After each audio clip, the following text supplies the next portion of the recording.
الله وبركاته. إن الحمد لله نحمده ونستعينه ونستغفره ونعوذ بالله من شرور أنفسنا ومن سيئات أعمالنا. من يهده الله فلا مضل له ومن يضلل فلا هادي له.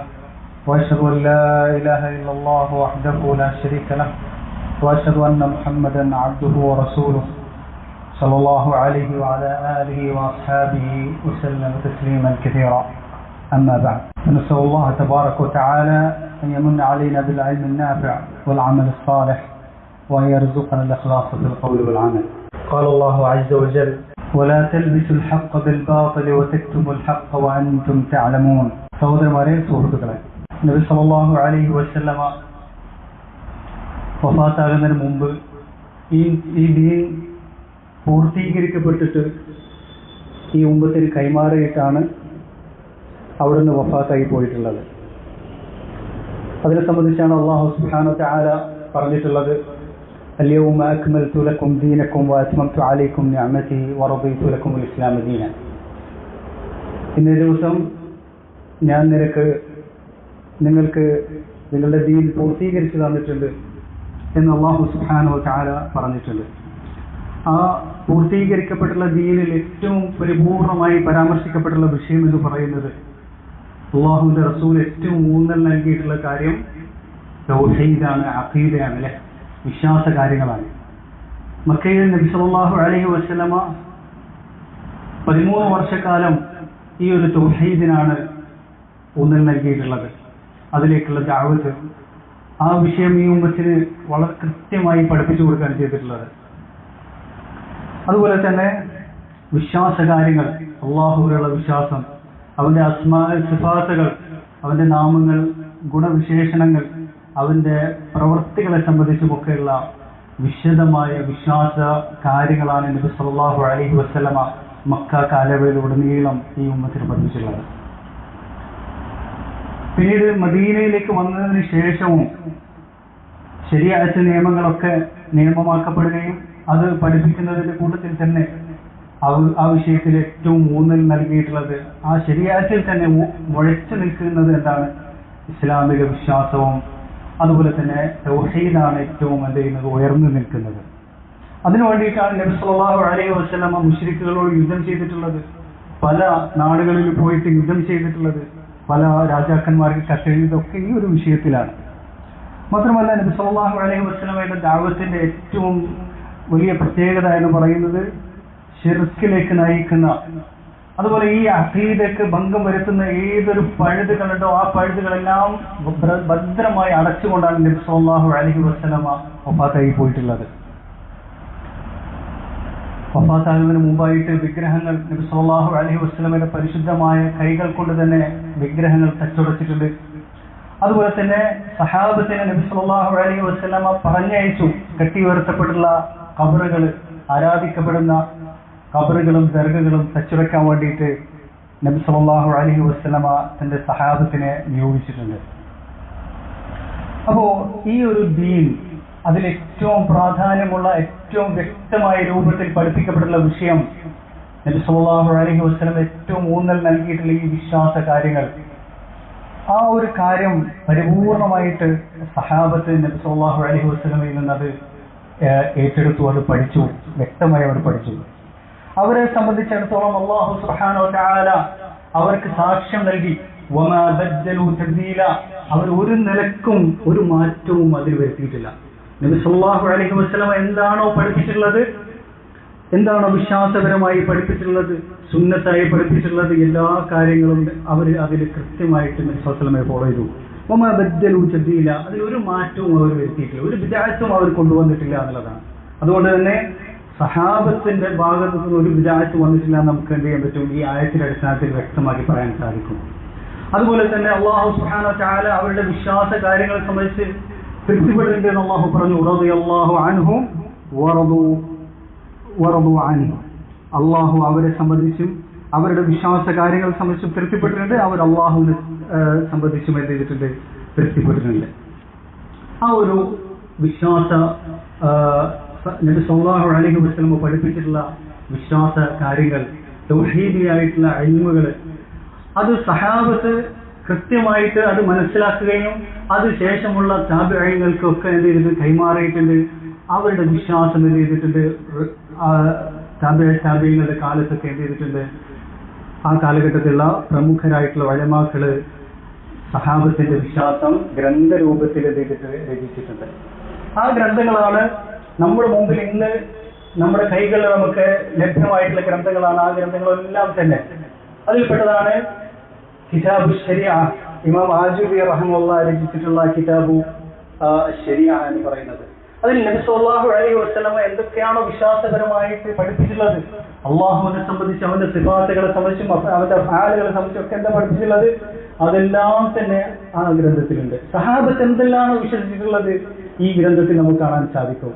അതുപോലെ തന്നെ താബിഈങ്ങളും അയിമ്മത്തുൽ അർബഈൻ എന്താണോ വിശ്വസിച്ചിട്ടുള്ളത് അതെല്ലാം ഈ ഗ്രന്ഥങ്ങളിൽ കാണാൻ സാധിക്കും. അതുപോലെ തന്നെ കിതാബ് തൗഹീദ് ഇബ്നു ഖുസൈമ റഹിമഹുല്ലാഹ് എഴുതിയിട്ടുള്ള ഗ്രന്ഥമാണ്. അതുപോലെ ശർഹ് ഉസൂൽ ഇഅ്തിഖാദി അഹ്ലി സുന്നത്തി വൽ ജമാഅ ഇമാം ലാലക്കായി രചിച്ചിട്ടുള്ള ഗ്രന്ഥം. അതുപോലെ തന്നെ ഇമാം ഷാഫിഈയുടെ ഏറ്റവും ഒന്നാമത്തെ ശിഷ്യനായിട്ടുള്ള മുർസലിയുടെ കിതാബു സുന്ന, ഇങ്ങനെ തുടങ്ങിയിട്ടുള്ള ധാരാളം ഗ്രന്ഥങ്ങൾ. അതുപോലെ തന്നെ അബ്ദുല്ലാഹ് ഇബ്നുൽ ഇമാം അഹ്മദ് റഹിമഹുല്ലാഹ് രചിച്ചിട്ടുള്ള അദ്ദേഹത്തിന്റെ അസ്സുന്ന, കിതാബുൽ അഅ്തിസാം ഇബ്നു അബി ആസിം റഹിമഹുല്ലാഹുവിന്റെ അഅ്തിസാം തുടങ്ങിയിട്ടുള്ള നിരവധി ഗ്രന്ഥങ്ങൾ സലഫുകളുടെ കാലത്ത് തന്നെ എന്ത് ചെയ്തിട്ടുണ്ട്, രചിക്കപ്പെട്ടിട്ടുണ്ട്. അതിൽ നബി സല്ലല്ലാഹു അലൈഹി വസല്ലമയുടെ അഖീദ വിശ്വാസ കാര്യങ്ങൾ വ്യക്തമായി പരാമർശിക്കപ്പെട്ടു.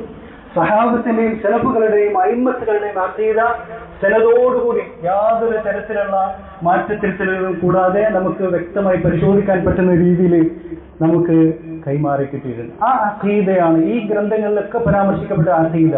അതിന് പുറമെ നമ്മുടെ മുമ്പിലുള്ള ഹദീസ് ഗ്രന്ഥങ്ങൾ, സഹീഹുൽ ബുഖാരിയും സഹീഹ് മുസ്ലിം, അതുപോലെ തന്നെ കുതുബു സിത്ത, അതിന് പുറമെയുള്ള ധാരാളം ഹദീസ് ഗ്രന്ഥങ്ങളുണ്ട് അല്ലേ.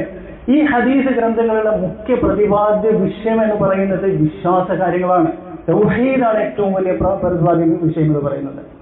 നമുക്കറിയാം സഹീഹുൽ ബുഖാരി ആരംഭിക്കുന്നത് എങ്ങനെയാണ്, കിതാബുൽ ബദീൽ വഹി കഴിഞ്ഞതിന് ശേഷം, വഹി എങ്ങനെയാണ് ഇറങ്ങിയത് പരാമർശിക്കപ്പെട്ടതിന് ശേഷം പിന്നീട് കിതാബുൽ ഈമാനാണ് ആദ്യമായിട്ടുള്ള ഗ്രന്ഥം എന്ന് പറയുന്നത് സഹീഹ് ബുഖാരിയിലുള്ളത്.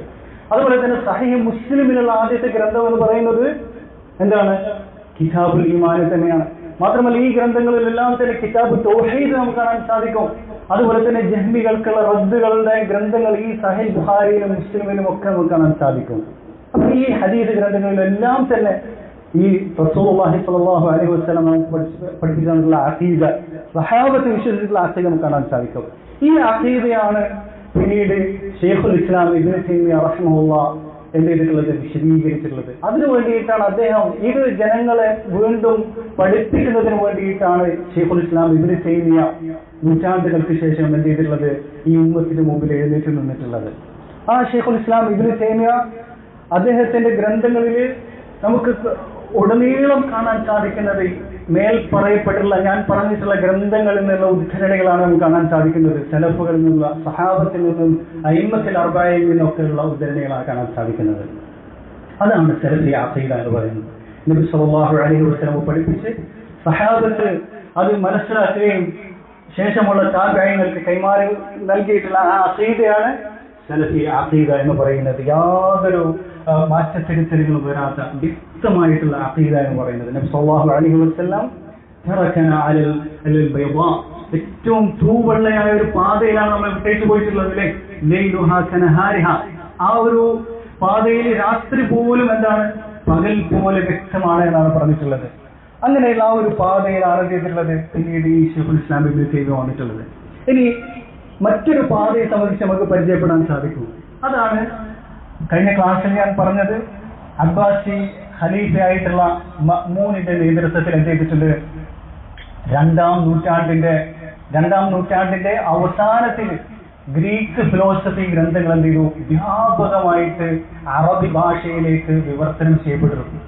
ആ വിവർത്തനം ചെയ്യപ്പെട്ടത് മാത്രമല്ല, ആ ഗ്രന്ഥങ്ങളിൽ പരാമർശിക്കപ്പെടുന്ന ഫിലോസഫി ആശയങ്ങളിൽ അങ്ങേയറ്റം ആകർഷകനായിരുന്നു മഅ്മൂൻ, ഖലീഫ മഅ്മൂൻ എന്ന് പറയുന്ന ഈ ഖലീഫ.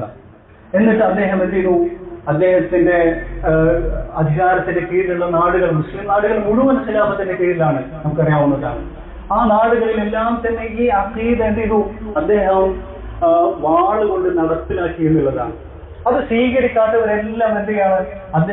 അദ്ദേഹത്തിന്റെ വാളിന് ഇരയാക്കിയാണ് ചെയ്തിട്ടുള്ളത്. ആ ഒരു അഖീദ എന്ന് പറയുന്നത് ഗ്രീക്കുകാരുടെ വിശ്വാസമാണ്. അള്ളാഹുവിലുള്ള, ദൈവത്തിലുള്ള അവരുടെ വിശ്വാസമുണ്ട്. മറ്റു പല കാര്യങ്ങളുള്ള അവരുടെ വിശ്വാസപരമായ കാര്യങ്ങളാണ് ഈ ഫിലോസഫി ഗ്രന്ഥങ്ങളിൽ പരാമർശിക്കപ്പെട്ടുള്ളത്.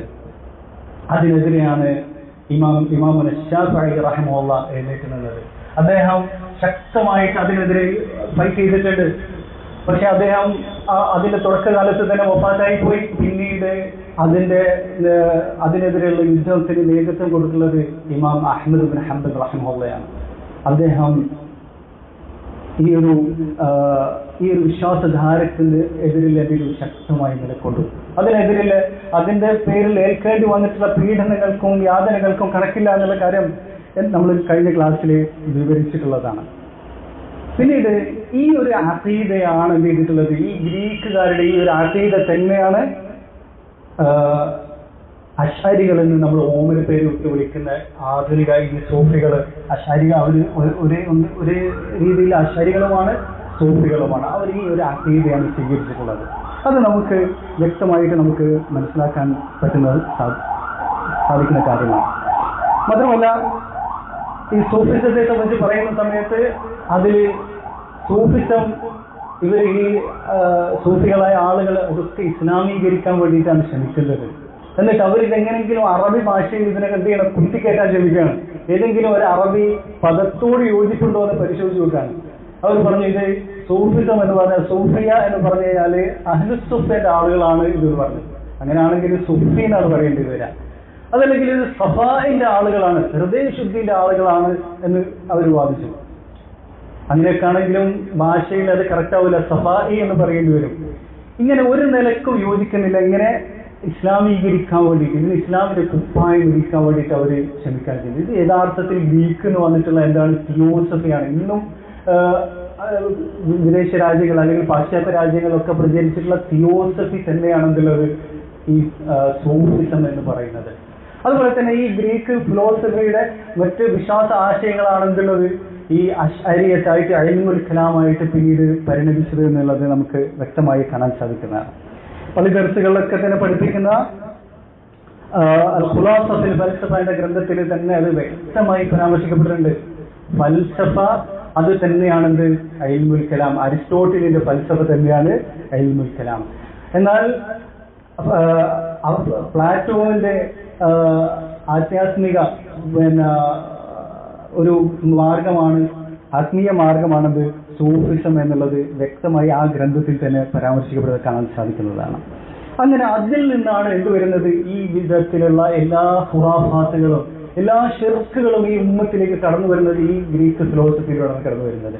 അതുപോലെ തന്നെ ഖബർ ആരാധനയും, അതുപോലെ അദ്വൈതവാദം പോലുള്ള വളരെ ഗുരുതരമായിട്ടുള്ള ഇന്ത്യയിലുള്ള ഹൈന്ദവ മതത്തിന്റെ ദർശനമായിട്ടുള്ള അദ്വൈതവാദം പോലുള്ള വാദങ്ങളൊക്കെ ഇതിലൂടെയാണ് മുസ്ലിം ഉമ്മത്തിലേക്ക് കടന്നു വരുന്നത്. അതുപോലെ തന്നെ സിഹ്ർ, പൈശാചിക ആരാധനകളും പൈശാചിക സേവകളും സാത്താൻ സേവകളും ഒക്കെ ഇതിൽ നിന്നാണ് കടന്നു വരുന്നത്. അങ്ങനെയാണ് ഈ ഉമ്മത്തിൽ നമ്മൾ ഈ കാണുന്ന തരത്തിലുള്ള പ്രശ്നങ്ങളൊക്കെ പിന്നീട് എന്ത് ചെയ്യുന്നത്? ഉടലെടുക്കുന്നത് എന്നുള്ളതാണ്. മാത്രമല്ല, ഓരോ നാട്ടിലെത്തുന്ന സമയത്ത്, പ്രത്യേകിച്ച് ഇന്ത്യയെ പോലുള്ള നാട്ടിലെത്തുന്ന സമയത്ത് ഇന്ത്യയിലുള്ള ഹിന്ദു മതത്തിന്റെ ആചാരങ്ങളും ആശയങ്ങളും വിശ്വാസ രീതികളൊക്കെ അതിലേക്ക് എന്ത് ചെയ്യുന്നുണ്ട്? ചേരുന്നതും നമുക്ക് കാണാൻ സാധിക്കും. അപ്പൊ ഇവിടെ നമ്മുടെ മുമ്പിൽ രണ്ട് മാർഗമാണുള്ളത്. ഒന്ന് സലഫുകൾ പഠിപ്പിച്ചുള്ള, സല്ലല്ലാഹു അലൈഹി വസല്ലം പഠിപ്പിച്ചുള്ള അഖീദ, അത് സഹാബത്ത് സ്വീകരിച്ചുള്ള അഖീദ, അത് മുൻഗാമികൾ ഗ്രന്ഥങ്ങളിലൊക്കെ വ്യക്തമായി സനദോടുകൂടി രേഖപ്പെടുത്തപ്പെട്ടുള്ള അഖീദ, അത് സ്വീകരിച്ചിട്ടുള്ള ഇബ്നു തൈമിയ്യ റഹിമഹുല്ലാഹ് പോലുള്ള സലഫി ഉലമാക്കളുടെ ഒരു ധാരയാണ് ഒന്നാമത്തത്. രണ്ടാമത്തത് ഈ ഗ്രീക്ക് ഫിലോസഫിയിൽ നിന്ന് വന്നിട്ടുള്ള ഈ ശിർക്കൻ വിശ്വാസധാരകൾ, അതുപോലെ അദ്വൈതവാദം പോലുള്ള എല്ലാ ഖുറാഫാത്തുകളുടെയും ലൈനായിട്ടുള്ള ഒരു മാർഗം എന്ന് പറയുന്നത് അത് ഇസ്ലാമുമായിട്ട് യാതൊരു ബന്ധവുമില്ല. അതൊരു ഗ്രീക്ക് മതം തന്നെയാണ് നമുക്ക് കാണാൻ സാധിക്കും. ഇവിടെ നമ്മൾ ഇന്നത്തെ നമ്മുടെ നാട്ടിലുള്ള ഈ ഖുറാഫികളിലേക്ക് നമ്മൾ നോക്കുകയാണെങ്കിൽ, പ്രത്യേകിച്ച് സമസ്തയിലേക്കും തരീഖത്തുകാരിലേക്കൊക്കെ നോക്കുകയാണെങ്കിൽ, ഈ ശാഫിഈ ഇവിടെ ഇല്ലായിരുന്നെങ്കിൽ ഇവരെ നമ്മൾ മുസ്ലിമീങ്ങളായിട്ട് തന്നെ നമുക്ക് എന്ത് ചെയ്യാൻ പറ്റില്ല, തിരിച്ചറിയാൻ സാധിക്കുമായിരുന്നില്ല എന്നുള്ളതാണ് യാഥാർത്ഥ്യം. മാത്രമല്ല ഇവരെ സംബന്ധിച്ചിടത്തോളം ഇവർക്ക് എന്തുണ്ട്, ജൂതന്മാരോട് സാദൃശ്യമുണ്ട്. കാരണം ജൂതന്മാര് ഈ ഗ്രീക്ക് ഫിലോസഫിയാണ് സ്വീകരിച്ചിട്ടുള്ളത്. അതുപോലെ നസ്രാനികളുടെ ഒരു പല കാര്യങ്ങൾ ഇവരിൽ കാണാൻ സാധിക്കും. കാരണം നസ്രാനികൾ ഈ ഫിലോസഫി എന്നാണ് സ്വീകരിച്ചത്. ഷിയായിസത്തിന്റെ ഒരുപാട് കാര്യങ്ങൾ ഈ അശാരികളും സൂഫികളിൽ നമുക്ക് കാണാൻ സാധിക്കും. അതെല്ലാം കാരണം എന്താണ്, ഈ ഷിയായിസവും ഈ ഗ്രീക്ക് ഫിലോസഫിയിൽ നിന്ന് സ്വീകരിക്കപ്പെട്ടുള്ള ഒരു മാർഗമാണ്. അപ്പോ ഖുർആൻ വലിച്ചെറിയപ്പെട്ടു. ഹദീസിനെ സംബന്ധിച്ചിടത്തോളം ഇവർക്ക് ഹദീസ്, ഇവരുടെ ഉലമാക്കളെ സംബന്ധിച്ചിടത്തോളം ഒന്നും ഹദീസിയായിട്ട് യാതൊരു വിവരവും ഇല്ലാത്ത ആളുകൾ നമുക്ക് കാണാൻ സാധിക്കും. അത് നമ്മൾ പറഞ്ഞിട്ടുണ്ട്. അബൂ ഹാമിദ് അൽ ഗസാലി ഇവരുടെ ഏറ്റവും വലിയ പണ്ഡിതനായിട്ട് അവര് പരാമർശിക്കുന്ന, ഹജ്ജത്തുൽ ഇസ്ലാമായിട്ട് വിശേഷിപ്പിക്കുന്ന ഗസാലി പറഞ്ഞിട്ടുള്ളത് ഹദീസിലുള്ള എന്റെ വിവരം എന്ന് പറയുന്നത് വളരെ തുച്ഛമാണെന്നാണ്. ഹദീസിനെ കുറിച്ച് അവർക്കറിയില്ല. ഫഖറുദ്ദീൻ റാസിയെ സംബന്ധിച്ചു ഹദീസിനെ സംബന്ധിച്ച് ഒരു അറിവുമില്ലായിരുന്നു എന്നുള്ളതാണ്. മരിക്കാൻ കിടക്കുന്ന സമയത്താണ് സഹീഹ് ബുഖാരി പഠിക്കാൻ ആരംഭിക്കുന്നത് എന്നുള്ളതാണ്. അപ്പോ ഇവരെ സംബന്ധിച്ചിടത്തോളം ഖുർആൻ എന്ന് വെച്ചാൽ മരിച്ചെടുത്ത് ഓടുന്ന ഒരു എന്താണ്, അതിനു വേണ്ടിയിട്ടുള്ള ഒരു ഗ്രന്ഥമാണ്. ഹദീസ് ഇവർക്ക് അറിവില്ല. പിന്നെ ഉള്ളത് എന്തെന്നാണ്, ഈ ഫിലോസഫിയും അതുപോലെ തന്നെ സൂഫിസവുമാണ്, തിയോസഫിയും ഒക്കെയാണ് ഇവരിലേക്കുള്ളത് എന്നുള്ളതാണ്. അപ്പോ നമ്മളിവിടെ ഒരു പരമ്പരയ്ക്ക് തുടക്കം കുറിക്കുന്നത് എന്താണ്, ഈ ഒരു രണ്ട് മാർഗങ്ങൾ, രണ്ട് ധാരകൾ തമ്മിലുള്ള എന്താണ് ഒരു മാറ്റുരയ്ക്കൽ, അത് തമ്മിലുള്ള എന്താണ് വ്യത്യാസങ്ങൾ പരിചയപ്പെടുത്തൽ. ഇസ്ലാമുമായിട്ട് ഈ രണ്ടാമത്തെ ധാരയ്ക്ക് യാതൊരു ബന്ധവുമില്ല എന്നുള്ളതാണ് നമ്മൾ എന്ത് ചെയ്യുന്നത്, പരിചയപ്പെടുത്താൻ ഉദ്ദേശിക്കുന്നത്. അപ്പൊ ആ വിഷയത്തിലുള്ള വിശദമായ ചർച്ചയാണ് തുടർച്ചയായിട്ട് നമ്മൾ എന്ത് ചെയ്യുന്നത്, നടത്താൻ ഉദ്ദേശിക്കുന്നത്. അല്ലാഹു സുബ്ഹാനഹു വ തആല അതിനുള്ള തൗഫീഖ് നൽകുമാറാകട്ടെ. കാരണം അവരുടെ ഗ്രന്ഥങ്ങൾ, ഓരോ ഗ്രന്ഥങ്ങളെടുത്ത് നമുക്ക് വിശകലനം ചെയ്യാനുണ്ട്. ഇവരുടെ അവരെ വിഗ്രഹങ്ങളായിട്ട് കൊണ്ടു നടക്കുന്ന പണ്ഡിതന്മാരെ നമുക്ക് എന്ത് ചെയ്യാറുണ്ട്, അതെല്ലാം നമുക്ക് തുറന്നു കാട്ടപ്പെടേണ്ടതുണ്ട്. ഈ ഉമ്മത്തിന് അവരൊന്നും മനസ്സിലായിട്ടില്ല. അവരെ സംബന്ധിച്ചിടത്തോളം വലിയ വലിയ പണ്ഡിതന്മാരായിട്ട് വലിയ വിശേഷണങ്ങൾ നൽകിക്കൊണ്ട് എന്തെയാണ് ആദരിച്ചു പോരുകയാണ് ചെയ്യുന്നത്. അപ്പൊ ഇവിടെ നമ്മൾ ഇന്ന് ചർച്ച ചെയ്യാൻ ഉദ്ദേശിക്കുന്ന വിഷയം എന്ന് പറയുന്നത് എന്താണ്, ഈ ഗ്രീക്ക് ഈ മാർഗത്തിലൂടെ വന്നിട്ടുള്ള ഏറ്റവും വലിയ ഈ ഉമ്മത്തിലേക്ക് കടന്നുകൂടിയിട്ടുള്ള വലിയൊരു ഷർറാണത് ഈ ഒരു സിഹറിന്റെ ആശയം എന്ന് പറയുന്നത്. സിഹർ, ഈ ഒരു മാരണം, പൈശാചിക സേവയിലൂടെ ശൈത്താനിൽ നിന്ന് സഹായങ്ങൾ സ്വീകരിക്കുന്ന ഒരു രീതി എന്ന് പറയുന്നത്, അത് ഏറ്റവും കൂടുതൽ ഈ ഫിലോസഫി സ്വീകരിച്ചുള്ള മതങ്ങളിലെല്ലാം പ്രചരിച്ചിട്ടുണ്ട് അല്ലെ. ജൂതന്മാരിലാണ് ഏറ്റവും കൂടുതൽ സിഹർ നമുക്ക് കാണാൻ സാധിക്കുന്നത്. നസ്രാനികളുണ്ട്, ഇന്ത്യയിലെ ഹിന്ദു മതക്കാരുടെ അടുത്തൊക്കെ നമുക്ക് കാണാൻ സാധിക്കും. അതുപോലെ ഷിയകളുടെ അടുത്തൊക്കെ വളരെയധികം എന്ത് ചെയ്തിട്ടുണ്ട്, വ്യാപകമായിട്ടുള്ള ഒരു കാര്യമാണ്. ഇബ്നു ഖൽദൂൻ റഹിമഹുല്ലാഹ് പറയുന്ന ഒരു കാര്യമുണ്ട്. ആരാണ് ഇബ്നു ഖൽദൂൻ? ആദ്യമായിട്ട് പറയാം, അദ്ദേഹം സലഫി പണ്ഡിതനല്ല. അദ്ദേഹം ഒരു ചരിത്രകാരനവും സാമൂഹിക ശാസ്ത്ര വിശാരദനായിട്ടുള്ള ഒരു വ്യക്തിയാണ്. അദ്ദേഹം യഥാർത്ഥത്തിൽ അശ്അരിയാണ്. അദ്ദേഹം പറയാണ്, ഈ ഇസ്ലാമിക സമുദായത്തിലേക്ക് സിഹറിനെ കടത്തിക്കൂട്ടിയതാരാണ്? ഈ സൂഫികളാണ്. ഇതുപോലെ ശിർക്ക് കടത്തിക്കൂട്ടിയതുപോലെ ഖുറാഫാത്തുകള്, അദ്വൈതവാദങ്ങളും മറ്റ് പഴച്ച കുഫ്രിയൻ വാദങ്ങളൊക്കെ കടത്തിക്കൂട്ടിയതുപോലെ സിഹർ ഈ ഉമ്മത്തിൽ കടത്തിക്കൂട്ടിയതാരാണ്? ഈ സൂഫികളാണെന്നുള്ളതാണ്. ഇത് ഇബ്നു ഖൽദൂന്റെ മുഖദ്ദിമയിൽ നമുക്ക് വായിക്കാൻ സാധിക്കുന്നത്. മലയാളത്തിൽ വേറെ വിവർത്തനമുള്ള ഗ്രന്ഥമാണ്, ചരിത്ര ഗ്രന്ഥമാണ്. അപ്പോ നമ്മൾ കാണുന്ന ഇന്ന് സൂഫികളെ സംബന്ധിച്ചിടത്തോളം, കേരളത്തിലെ സമസ്ത തരീഖത്തുകാർ ഇവരെ സംബന്ധിച്ചിടത്തോളം അവർ ഈ സിഹറിനെ മറ്റു പേരിലാണ് വിളിക്കുക. ഇതാണ് അവരുടെ ഏറ്റവും വലിയ പ്രശ്നം എന്ന് പറയുന്നത്. ഈ ആളുകൾ എല്ലാത്തിനും പേര് മാറ്റും. മാത്രമല്ല ഇതിനെല്ലാം ഒരു ഇസ്ലാമിക കുപ്പായം വഴിയിപ്പിക്കും. മനസ്സിലായില്ലേ? അപ്പൊ ഷിർക്കിന് അവർ കൊടുക്കുന്ന കുപ്പായം എന്താണ്? പുണ്യാത്മാക്കളോട്, ഔലിയാക്കളോടുള്ള ആദരവ് എന്നുള്ളതാണ്. സിഹറിന് കൊടുക്കുന്നത് എന്താണ്? സിഹർ എന്ന് പറയുന്നത് കറാമത്താണ്. അത് സാഹിർ ആരാണ്? ഏറ്റവും വലിയ മാരണക്കാരനായിരിക്കും, ഏറ്റവും വലിയ വലിയാണെന്നത് പരിചയപ്പെടുത്തുക. ഇതാണ് അല്ലാഹു സുബ്ഹാനഹു വ തആല ജൂത ക്രിസ്ത്യാനികളെ താക്കീത് ചെയ്ത ബനൂ ഇസ്രായേലിനോട് അല്ലാഹു സുബ്ഹാനഹു വ തആല ആഹ്വാനം ചെയ്ത് വിലക്കിയിട്ടുള്ള കാര്യം. ബാത്തിലിന്, വ്യക്തമായിട്ടുള്ള കുഫറിനും അതുപോലെ തന്നെ ബാത്തിലായ കാര്യങ്ങൾക്ക് നിങ്ങൾ എന്ത് ചെയ്യരുത്? ഹക്കിന്റെ വേഷിട്ട് കൊടുക്കരുത്. അതിന്റെ ഒരു എന്തെങ്കിലും ചായം പൂശരുത്. ഹക്കും ബാത്തിലും തമ്മിൽ കൂട്ടിക്കുഴക്കരുത്. ഇതാണ് ജൂത ക്രിസ്ത്യാനികളോട് അല്ലാഹു സുബ്ഹാനഹു വ തആല ഏറ്റവും കൂടുതൽ വിലക്കിയിട്ടുള്ള ഒരു കാര്യം എന്ന് പറയുന്നത്. ഇതാണ് ഇന്ന് ഈ സൂഫികളും അശ്അരികളും നമ്മുടെ നാട്ടിൽ ചെയ്തുകൊണ്ടിരിക്കുന്ന കാര്യം.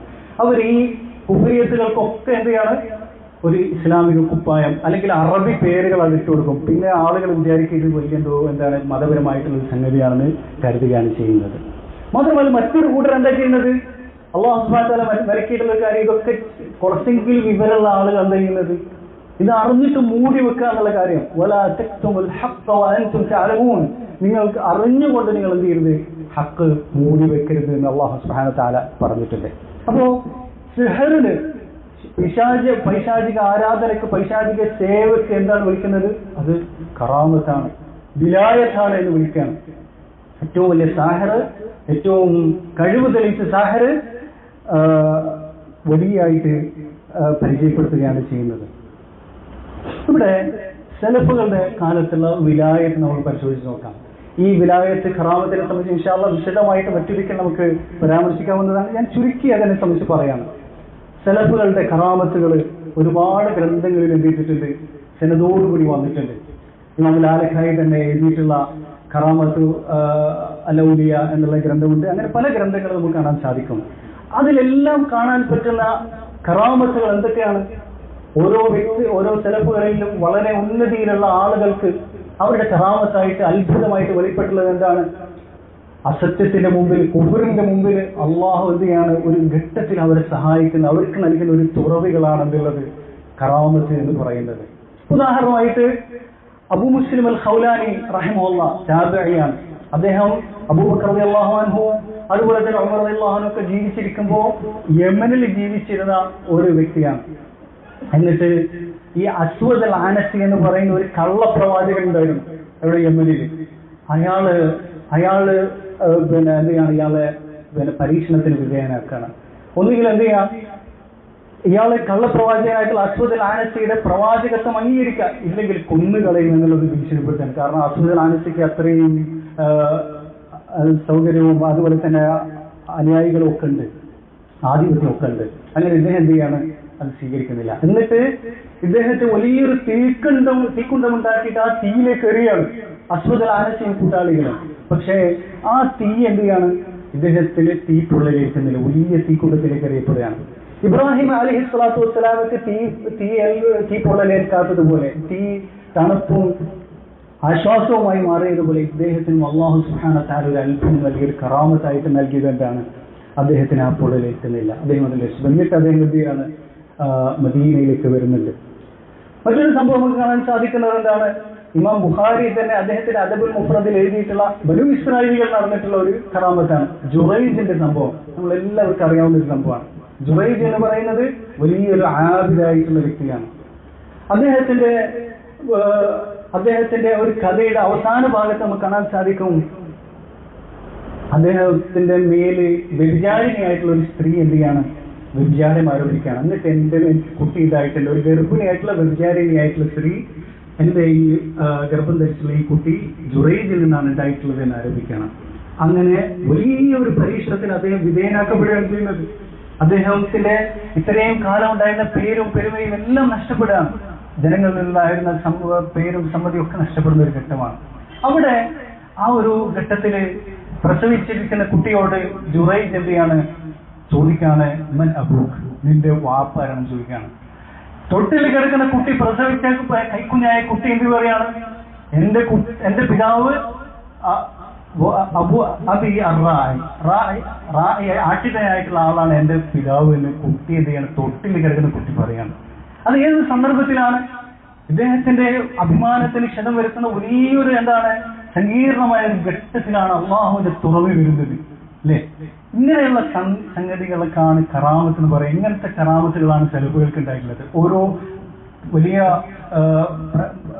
പ്രമുഖരായിട്ടുള്ള പല സലഫുകൾക്കും ഇങ്ങനത്തെ കറാമത്തുകൾ ഉണ്ടായിട്ടുണ്ട്. ഇങ്ങനെയുള്ള അത്ഭുതങ്ങൾ അവരിൽ ഉണ്ടായിട്ടുണ്ട്. അവരുടെ ജീവിതത്തിൽ വന്നിട്ടുള്ള വളരെ വിഷമഘട്ടങ്ങളിൽ പ്രത്യേകിച്ച് എന്താണ് ബാത്തിലുമായിട്ട് അസത്യവുമായിട്ട് അവർ ഏറ്റുമുട്ടുന്ന സമയത്ത് അള്ളാഹു നൽകുന്ന എന്താണ് ഇതാണ്. അല്ലാണ്ട് ഈ കറാമത്ത് എന്ന് പറയുന്നത് ഇങ്ങനെ രാവിലെയും വൈകുന്നേരവും അവർക്ക് ഇഷ്ടം പോലെ യഥേഷ്ടമായിട്ട് ഉണ്ടാകുന്ന ഒരു സംഗതിയല്ല. അത് കറാമത്തല്ല. കറാമത്ത് എന്ന് പറഞ്ഞാൽ വാക്കിന്റെ തന്നെ അർത്ഥം ഒരു എന്താണ്, ആദരവും മാന്യത എന്നുള്ളതാണ്. എന്നാൽ നമ്മുടെ നാട്ടിലെ കറാമത്ത് എന്ന് പറഞ്ഞാൽ തോന്നിവാസങ്ങളാണ്, അശ്ലീലതയാണ് കറാമത്ത് എന്ന് പറയുന്നത്, അല്ലേ? സൂഫി ഗ്രന്ഥങ്ങളായിട്ടുള്ള കറാമത്തിന്റെ ഗ്രന്ഥങ്ങൾ നമുക്ക് വായിച്ചാൽ നമുക്ക് കാണാൻ സാധിക്കും. അശ്ലീല ഗ്രന്ഥം വായിക്കുന്നതിനേക്കാളും നിലവാരത്തെ കരുത്തുകൾ ആ ഗ്രന്ഥങ്ങളിൽ കറാമത്തായിട്ട് രേഖപ്പെടുത്തപ്പെട്ടുള്ള കാര്യങ്ങളിൽ അല്ലേ. അതിൽപ്പെട്ടതാണ് ഷാറാനി, ഇവരുടെ ഏറ്റവും വലിയ ഇമാമായിട്ടുള്ള ഷാറാനി എഴുതിയിട്ടുള്ള തബഖാത്തുൽ ഔലിയ എന്നുള്ള ഗ്രന്ഥം. അതുപോലെ തന്നെ ജാമിഉ കറാമാത്തുൽ ഔലിയ യൂസുഫ് നബ്ഹാനി എഴുതിയിട്ടുള്ള സൂഫിയായിട്ടുള്ള യൂസുഫ് നബ്ഹാനി എഴുതിയിട്ടുള്ള ജാമിഉ കറാമാത്തുൽ ഔലിയ. ഈ ഗ്രന്ഥങ്ങളിലൊക്കെ എഴുതപ്പെട്ടിട്ടുള്ള കറാമത്തുകൾ എന്ന് പറയുന്നത് വളരെ തരം താഴ്ന്നിട്ടുള്ള കറാമത്തുകളാണ്. അതിൽപ്പെട്ടതാണ് എന്ത്,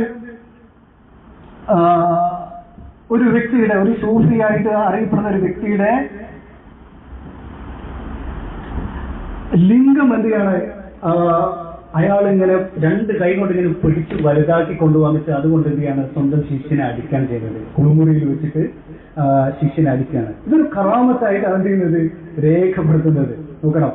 എന്നിട്ട് അതിന്റെയൊക്കെ ബാക്കി ഭാഗം എന്ന് പറയുന്നത് പറയാൻ പോലും പറ്റാത്ത തരത്തിലുള്ള ഒരു സംഗതിയാണ്. അപ്പൊ ഇങ്ങനത്തെ കറാമത്തുകൾ, വളരെ അശ്ലീലമായിട്ടുള്ള കറാമത്തുകൾ. അതുപോലെ ചായ കുടിച്ചിട്ട് പൈസ കൊടുക്കാതെ പോകുന്ന കറാമത്ത്, ആളുകളുടെ മുമ്പിൽ തുണി പൊക്കിയിട്ട് മൂത്രം ഒഴിക്കേണ്ട കറാമത്തുകൾ, ഇങ്ങനത്തെ കറാമത്തുകളാണ്. ഇതൊന്നും കറാമത്തുകളല്ല, ഇതൊക്കെ ശൈത്താനീയത്തുകളാണ്, ദജ്ജലുകളാണ് എന്ന് നമുക്ക് കാണാൻ സാധിക്കുന്നതാണ് അല്ലേ. അല്ലാഹു സുബ്ഹാനഹു വ തആല പറഞ്ഞത് എന്താണ്, അലാ ഇന്ന ഔലിയാ അല്ലാഹി ലാ ഖൗഫുൻ അലൈഹിം വലാ ഹും യഹ്സനൂൻ അല്ലദീന ആമനൂ വകാനൂ യത്തഖൂൻ. ഔലിയാക്കളുടെ തിരിച്ചറിയാൻ പറ്റുന്നത് എങ്ങനെയാണ്, അവർക്ക് രണ്ട് വിശേഷണങ്ങൾ ഉണ്ടാകണം. ഒന്ന് ഈമാനുള്ള ആളുകളായിരിക്കണം, അതുപോലെ തന്നെ തഖ്വയുള്ള ആളുകളായിരിക്കണം. അവരുടെ ജീവിതത്തിനും അവരുടെ എല്ലാ ഇതിലും എന്തായിരിക്കും, ഈ തഖ്വ കാണാൻ സാധിക്കണം. ഇതാണ് കറാമത്ത് എന്ന് പറയുന്നത്. അങ്ങനെയുള്ള ആളുകൾ, മോമിനികളായ ആളുകളൊക്കെ ഔലിയാക്കളാണ്. മോമിനികളായ എല്ലാവരും ഔലിയാക്കളാണ്. തഖ്വയുള്ള എല്ലാവരും ഔലിയാക്കളാണ്. അതിന് അത്ഭുതം ഉണ്ടാകണം എന്നുള്ളൊരു സംഗതിയില്ല അല്ലേ. കറാമത്തി അൽ ഇസ്തിഖാമ, ഇസ്തിഖാമത്ത് ഉണ്ടാകുക എന്നുള്ളതാണ്, നേരായ ദീനിൽ ജീവിക്കുക എന്നുള്ളതാണ് ഏറ്റവും വലിയ കറാമത്ത് എന്ന് പറയുന്നത്. അല്ലാതെ അത്ഭുതങ്ങൾ ഇങ്ങനെ രാവിലെയും വൈകുന്നേരവും തോന്നുമ്പോൾ തോന്നാത്തതൊക്കെ വെളിപ്പെടുന്നത് അത് കറാമത്തല്ല. ഇവിടെ ഇമാം ശാഫിഈ റഹിമഹുല്ലാഹ് പറഞ്ഞിട്ടുള്ള ഒരു കാര്യം അതെന്താണ്, ഇമാം ഇബ്നു കസീർ റഹിമഹുല്ലാഹ് അദ്ദേഹത്തിന്റെ തഫ്സീറിൽ തന്നെ അത് ഉദ്ധരിച്ചിട്ടുണ്ട്. ഇദാ റഅയ്തുമുർ റജുല യതീറു ഫിൽ ഹവാ, ഒരാൾ ആകാശത്തിൽ ഇങ്ങനെ പറക്കുന്ന നമ്മൾ കാണുകയാണ്. അല്ലെങ്കിൽ ഔ യംശി അലൽ മാ, അല്ലെങ്കിൽ വെള്ളത്തിന്റെ മേലൂടെ ഇങ്ങനെ നടക്കണം. അങ്ങനെയൊക്കെ ഇവിടെ എന്താ ആരെങ്കിലും ചെയ്തിട്ടുണ്ടെങ്കിൽ അവൻ ഇവിടുത്തെ ഏറ്റവും വലിയ എന്തായിരിക്കും, വലിയായിരിക്കും. ഇങ്ങനെ കാണുകയാണെങ്കിൽ ഇമാം ശാഫിഈ റഹിമഹുല്ലാഹ് പറയുന്നത് ഫലാ തഖ്തറു ബിഹി, അവന്റെ കാര്യത്തിൽ നിങ്ങൾ വഞ്ചിതരാകരുത്.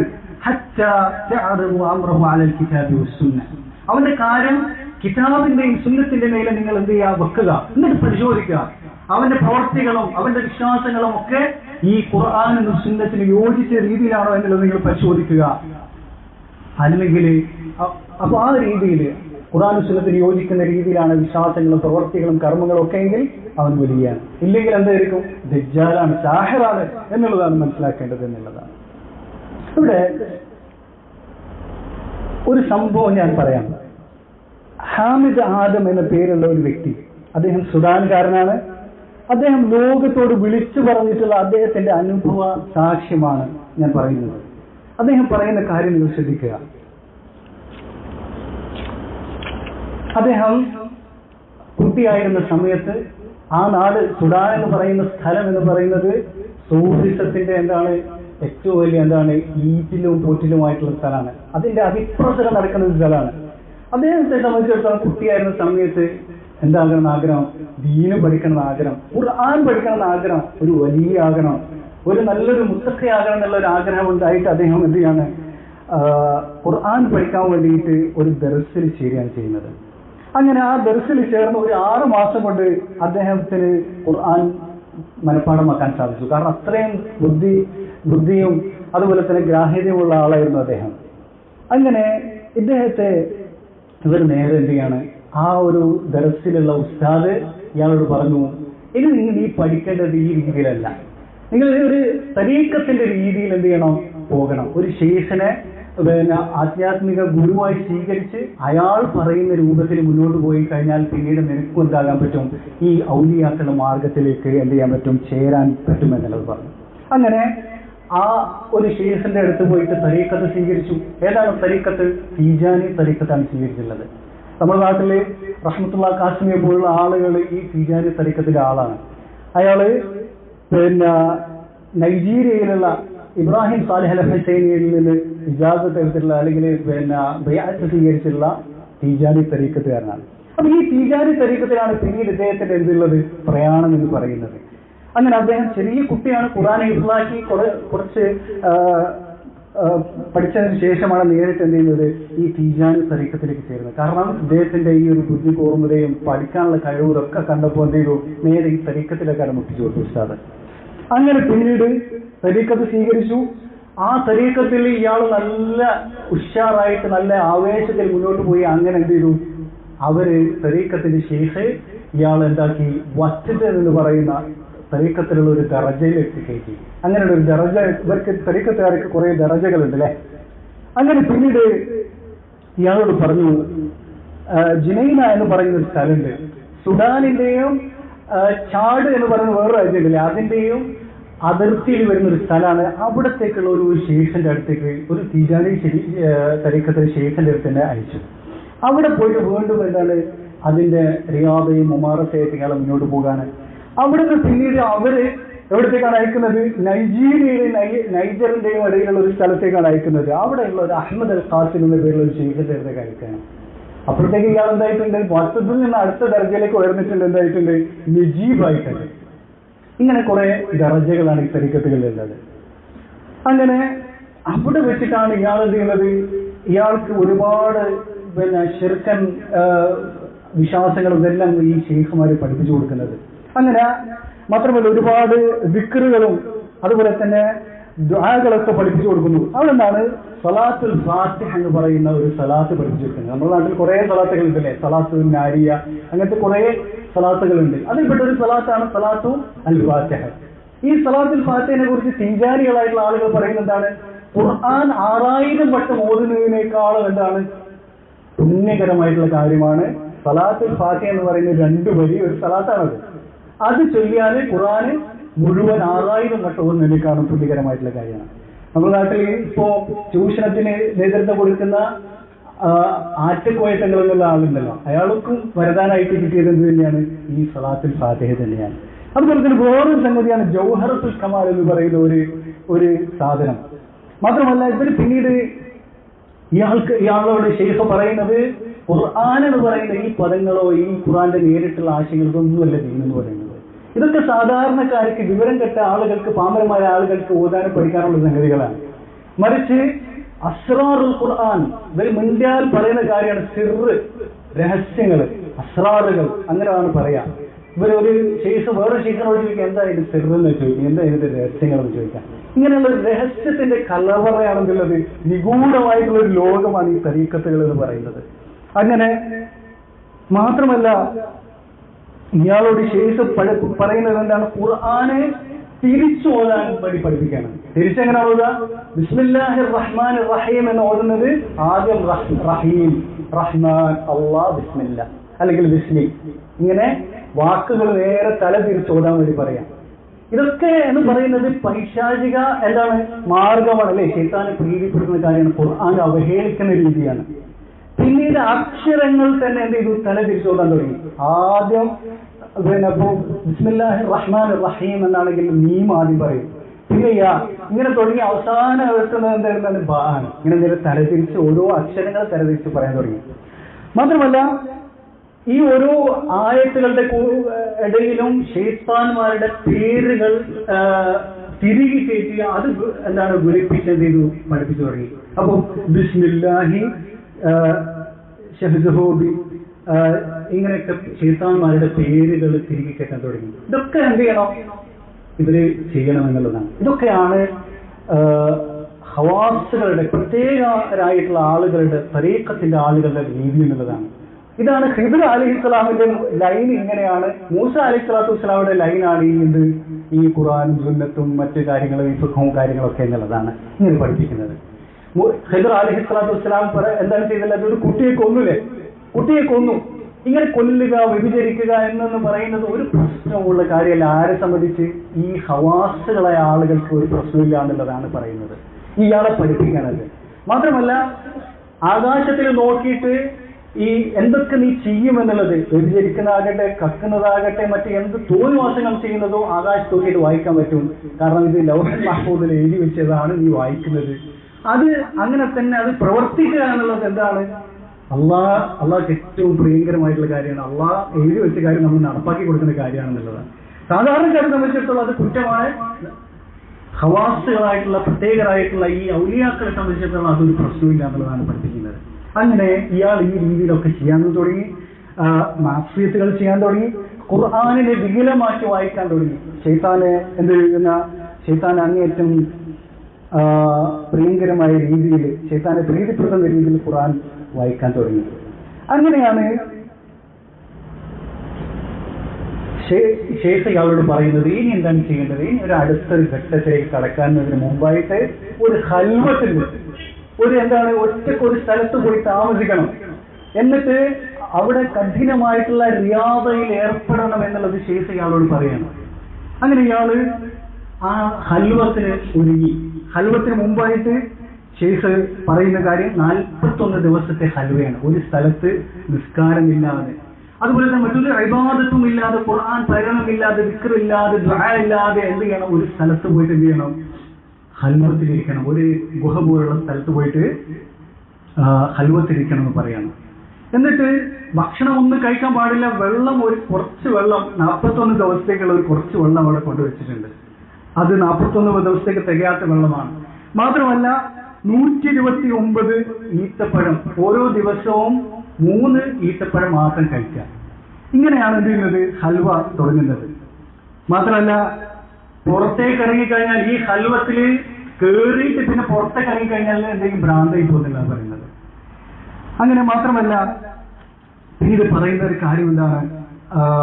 ഇനി ഒരുപാട് അത്ഭുതങ്ങൾ നീ കാണും, ഭീകരമായിട്ടുള്ള ഭയാനകരമായിട്ടുള്ള സംഗതികളൊക്കെ നീ കാണും. അപ്പൊ അതൊന്നും കണ്ടു കഴിഞ്ഞാൽ നീ എന്ത് ചെയ്ത് പേടിക്കരുത് എന്നുള്ളതൊക്കെ എന്ത് ചെയ്തു ശേഖ് പഠിപ്പിച്ചു കൊടുക്കുകയാണ് ചെയ്യുന്നത്. അങ്ങനെ ഇയാൾ ഈ ഹൽവത്തിൽ കയറാണ്. ഈ ഹൽവത്തിൽ ചെയ്യാനുള്ള കാര്യം എന്താണ്? കയറുന്നതിന് മുമ്പ് തുണി മൊത്തം അഴിച്ചിട്ട് പൂർണ്ണ നഗ്നനായിട്ടിരിക്കണം. എന്നിട്ട് തുണി പുറത്തേക്ക് എന്ത് ചെയ്യുന്നത്? എറിഞ്ഞു കൊടുക്കണം. എന്നിട്ട് 41 ദിവസം ഇദ്ദേഹം നിസ്കരിക്കുന്നത് എങ്ങനെയാണ്? നഗ്നനായിട്ട് നിസ്കരിക്കണം.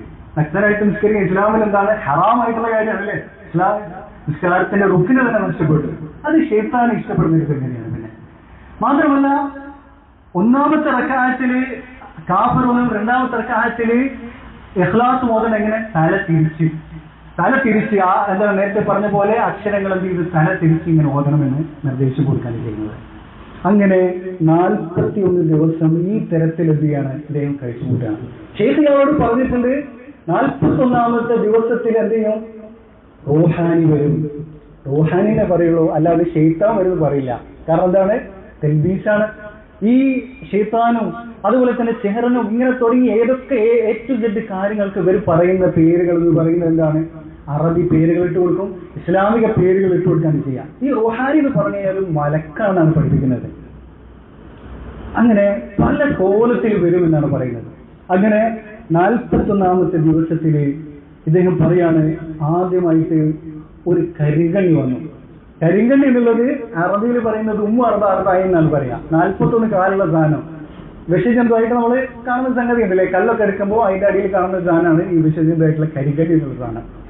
ഈ കരിങ്കണ്ണി എന്നുള്ളത് ഏകദേശം 30 മീറ്റർ നീളത്തിൽ ഇയാളുടെ അടുത്തേക്ക് വരുന്നതാണ് ഇയാൾ കാണുന്നത്. ഭീകരമായ രൂപത്തിൽ ഇയാളുടെ അടുത്തേക്ക് വരികയാണ്. അപ്പോൾ ഇയാൾ ഓർക്കുന്നത് എന്താണ്? ശൈഖിന്റെ നിർദ്ദേശം. എന്ത് ചെയ്യരുത്?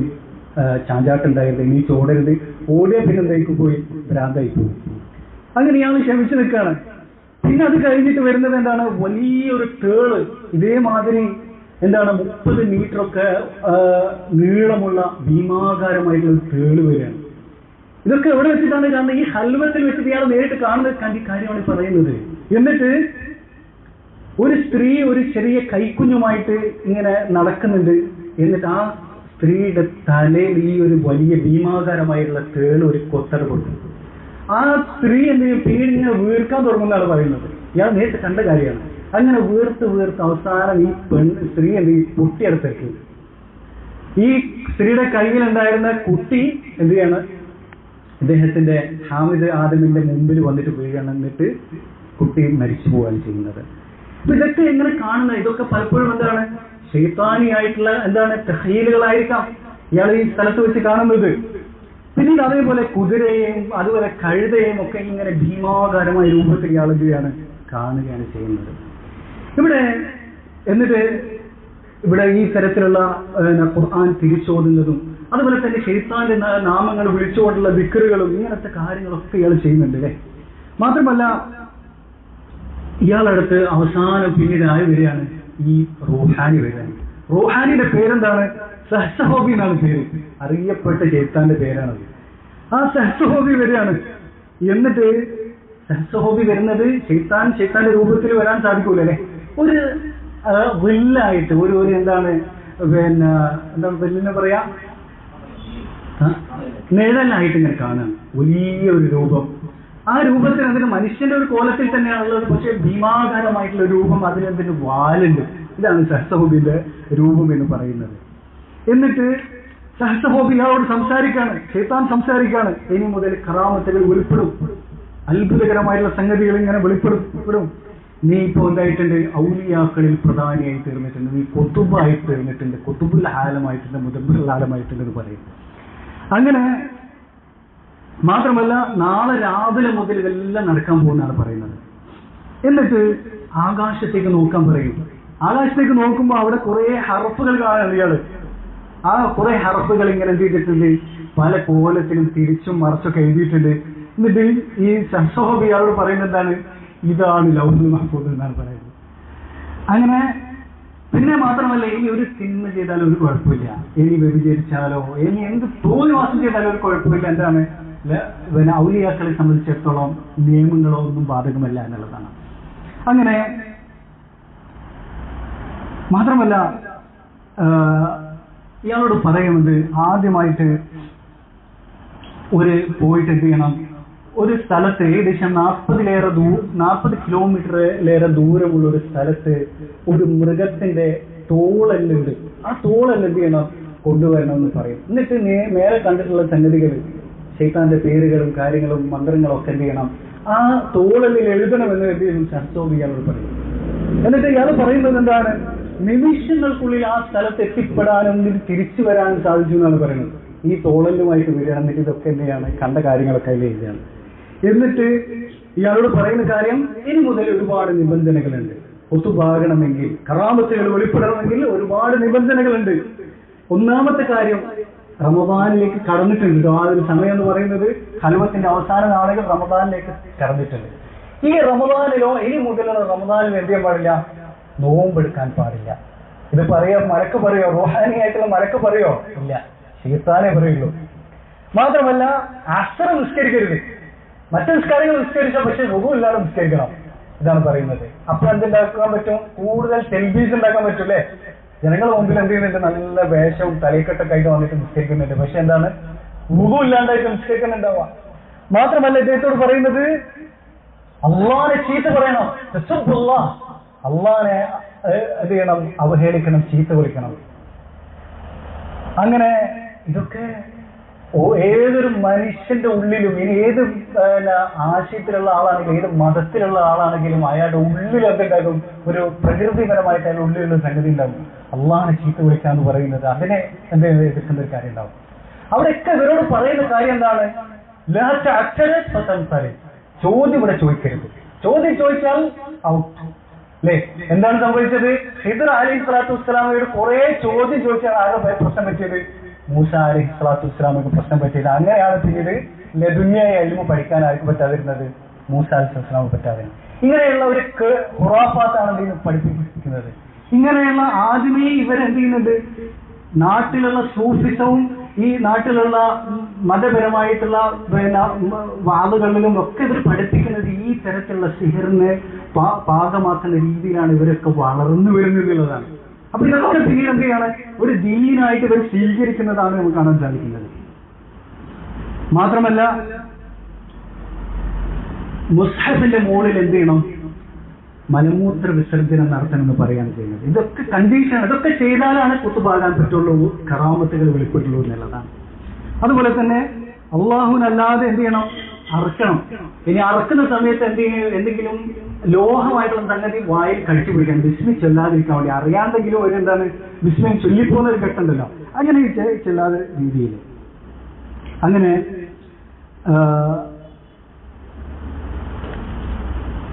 ഈ രീതിയിൽ ഇദ്ദേഹത്തോട് ഒരുപാട് ഈ നിബന്ധനകളൊക്കെ ഇദ്ദേഹത്തിന് മുമ്പിൽ വെക്കും. ഇതൊക്കെ അനുസരിക്കുകയാണെങ്കിൽ വലിയാകാം, കറാമത്തുകൾ വെളിപ്പെടും എന്നുള്ളതാണ് പറയുന്നത്.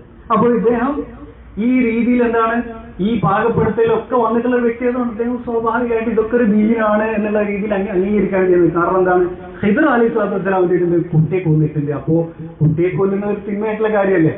ആ ഔലിയാക്കളെ സംബന്ധിച്ചിടത്തോളം ഇതുപോലുള്ള കാര്യങ്ങളൊക്കെ ചെയ്യുക, ഉദുല്ല നിസ്കരിക്കുക, ബാത്റൂമിൽ പോയിട്ട് പിന്നെ കഴുകാണ്ട് എന്ത് ചെയ്യുക, വന്ന് നിസ്കരിക്കുക, ഇങ്ങനത്തെ കാര്യങ്ങൾ ചെയ്യാമെന്നുള്ളത് അവരതിലേക്ക് ആയിത്തീരാണ്. ഇതാണ് തെൽബീസ് എന്ന് പറയുന്നത്.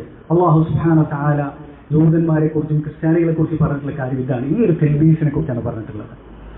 അങ്ങനെ ഇദ്ദേഹം പിന്നീട് ഏതാണ് ഇദ്ദേഹത്തെ പിറ്റേന്ന് ഇദ്ദേഹം ഹൽവത്തിൽ നിന്ന് പുറത്തിറങ്ങുന്നതാണ്.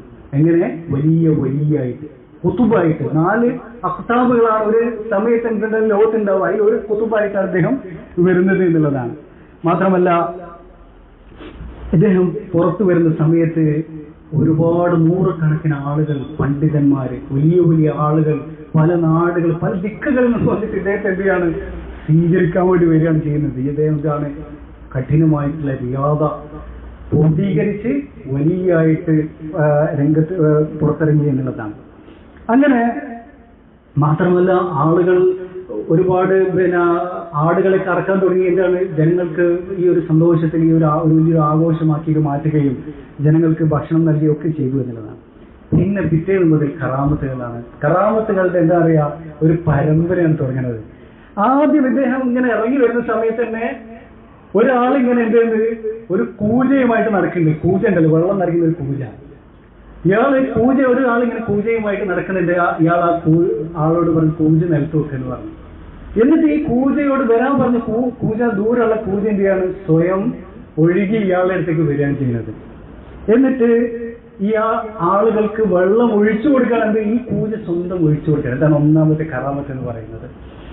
മാത്രമല്ല ഈ കൂജ തന്നെ പിന്നെ വെള്ളം കഴിഞ്ഞു കഴിഞ്ഞാൽ വേറെ സ്ഥലത്ത് പോയിട്ട് കിണറിലും ഹൗദിലൊക്കെ പോയിട്ട് സ്വന്തം പോയിട്ട് എന്ത് ചെയ്യും നിറഞ്ഞു വരും എന്നുള്ളതാണ്. ഇത് നേരിട്ട് നടന്ന സംഗതിയാണ് പറയുന്നത്. ഇതൊന്നും എന്തൊരു കഥയായിട്ട് ഞാൻ പറയുന്നതല്ല. എന്നിട്ട് മാത്രമല്ല മറ്റൊരു വലിയൊരു കറാമത്തുണ്ടായി. അതൊരു സ്ത്രീ ഉണ്ടായിരുന്നു, ഒരു ബത്തൂൽ എന്ന് പറയുന്ന ഒരു സ്ത്രീ ഉണ്ടായിരുന്നു. ആ ഒരു സ്ത്രീ എന്ന് പറയുന്നത് കുറെ സാധനങ്ങളൊക്കെ ഉണ്ടാക്കുകയും ഒക്കെ ചെയ്തിട്ട് അങ്ങാടിയിൽ പോയി കച്ചവടം ചെയ്യുന്ന ഒരു സ്ത്രീയാണ്. ആ ഒരു സ്ത്രീയെ വഴിമധ്യേ ഒരു എന്ത് ചെയ്യാണ് ഒരു വലിയ ചെന്നായ ഇങ്ങനെ തടഞ്ഞു നിർത്തണം.